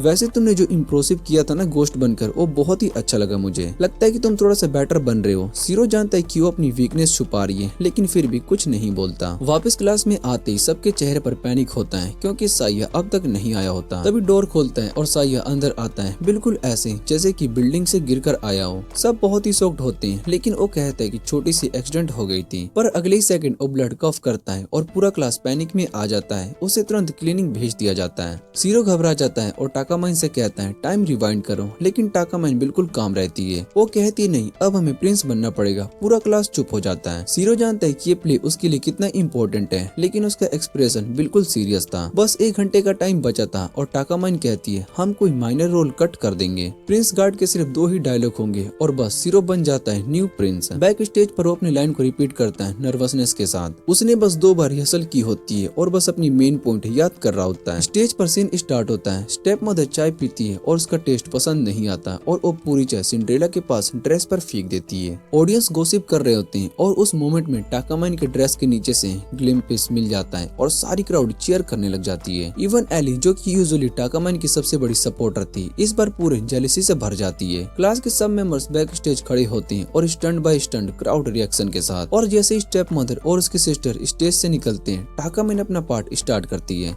सिंड्रेला का स्लोफुल सॉन्ग एक ऐसी वॉइस के साथ जो कि सबको एक मोमेंट के लिए चुप कर देती है। स्टेज पर फेरी गॉड मदर आती है, अपने मैजिक वैंड सिंड्रेला को ब्लेस करती है और कर्टन्स बंद हो जाते हैं। जब दोबारा खुलते हैं तो टाकामाइन एक खूबसूरत गाउन में ऐसी चमक रही होती है जैसे कोई रियल प्रिंसेस हो। सीरो का हार्ट फास्ट बीट कर रहा होता है क्योंकि अब उसकी एंट्री का टाइम आ गया था। उसका एक क्लासमेट उसके शोल्डर पर टैप करता है और कहता है ऑल द बेस्ट, तू कर लेगा यार। तभी टाकामाइन स्टेज के दूसरे कॉर्नर से उसे देखकर कहती है बस एंजॉय करना। उसकी ये सिंपल लाइन सीरो को दिल को टच कर जाती है। उसे रूफटॉप वाली बात याद आती है जब टाकामाइन ने कहा था बस फेस्टिवल को एंजॉय करना चाहती है। ये याद आते ही सीरो एक डीप ब्रीथ लेता है और स्पॉटलाइट में स्टेप करता है। ऑडियंस की हजारों आंखों के बीच 1 सेकंड के लिए वो फ्रीज हो जाता है। एक भी शब्द उसके मुंह से नहीं निकलता और ये देखकर टाकामाइन तुरंत रिएक्ट करती है। वो उसके पास जाकर उसका हैंड पकड़ती है और उसका प्लॉट आर्मर रिमूव करती है और टाइम को रिवाइंड कर देती है उसकी एंट्री से कुछ सेकंड पहले तक। इस बार वो उसे ड्रेसिंग रूम में खींच ले जाती है और गुस्से में कहती है तुम इतने केयरलेस कैसे हो सकते हो, ऑडियंस की परवाह मत करो, वैसे भी कोई तुम्हें देख नहीं रहा है, सब मुझे ही देख रहे हैं, बस परफॉर्मेंस के दौरान मुझे देखो और किसी और के बारे में मत सोचो। उसकी वर्ड्स हार्श लगते हैं पर सीरो उनके अंदर छुपी सॉफ्टनेस भी फील करता है। ये टाकामाइन का अपना तरीका था उसका कॉन्फिडेंस बढ़ाने का। फिर वो दोबारा स्टेज पर आता है, इस बार कॉन्फिडेंस के साथ। उसका पहला वर्ड होता है क्या मैं आपके साथ डांस कर सकता हूँ, और टाकामाइन इलिजेंट स्माइल के साथ कहती है मुझे बहुत ही खुशी होगी आपके साथ डांस करके। ये सिंपल मोमेंट सीरो के लिए एक छोटी सी जीत थी। लाइट्स थोड़ी देर के लिए डिम हो जाती है और टाकामाइन अपना सोलो सॉन्ग स्टार्ट करती है। उस वक्त सीरो रियलाइज करता है कि वो उसके बिल्कुल क्लोज खड़ा है, इतना क्लोज कि उसका फेस टाकामाइन के चेस्ट के पास आ जाता है। थोड़ा ऑकवर्ड होकर भी वो साइलेंटली उसका प्लॉट प्रोटेक्टर एडजस्ट कर देता है ताकि उसकी ड्रेस ठीक रहे। लाइट वापस से ऑन होती है और दोनों अपनी पोजीशन में आ जाते हैं जैसे कुछ हुआ ही नहीं हो। स्टोरी परफेक्ट फ्लो में चलती रहती है। प्ले के क्लाइमेक्स में प्रिंस यानी कि सीरो सिंड्रेला के घर आता है ग्लास स्लीपर टेस्ट करने के लिए, लेकिन तभी स्टेज के पीछे से साया दौड़ता हुआ आता है। उसके कपड़े थोड़े थोड़े मैसी और फेस पर गुस्सा। वो लाउड वॉइस में कहता है ये फेक है, इसने मेरा रोल चुरा लिया है जब मैं इंजर्ड था। सब बहुत ही शौक में आ जाते हैं, ये लाइन स्क्रिप्ट का पार्ट ही नहीं थी। टाकामाइन तुरंत एडजस्ट करने की कोशिश करती है लेकिन साया रुकता नहीं। वो सीरो की तरफ पॉइंटिंग करते हुए कहता है टाकामाइन तुम्हें इस गंदे इंसान को टच नहीं करना चाहिए, मैं पूरे हफ्ते से हैंड क्रीम यूज कर रहा था, मेरी स्किन सॉफ्ट है। ये सुनकर सीरो तुरंत समझ जाता है साया सिर्फ जेलस है,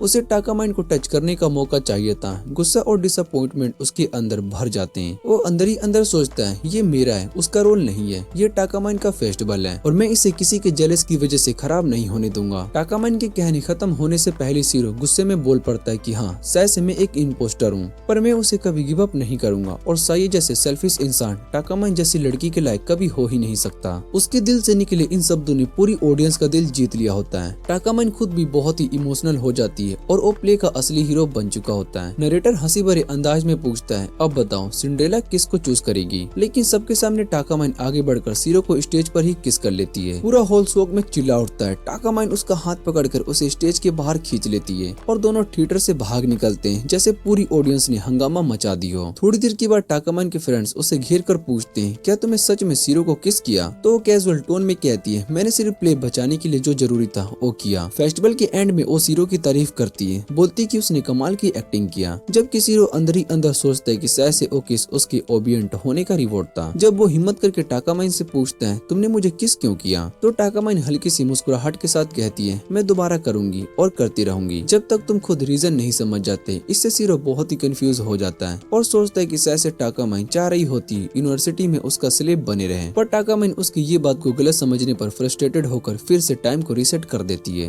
क्लोजिंग सेरेमनी में जाने से पहले वो सीरो से कहती है अच्छे से सोचना, जब तक तुम असली रीजन नहीं समझ जाते तब तक तुम मेरे बिलव्ड स्लेब ही रहोगे। और फिर जाने से पहले एक बार फिर सीरो टाकामाइन को उसके अंडीज पहनाता है, लेकिन इस बार वो खुद खुशी से करता है, मन में ये छोटी सी विश करके कि काश ये दोनों हमेशा ही ऐसे साथ रहें। इसी के साथ इस एनिमे का सीजन यहीं पर एंड हो जाता है। अगर आपको वीडियो अच्छी लगे तो वीडियो को लाइक करके चैनल को सब्सक्राइब जरूर कर लेना। तो मिलते हैं अगली वीडियो में।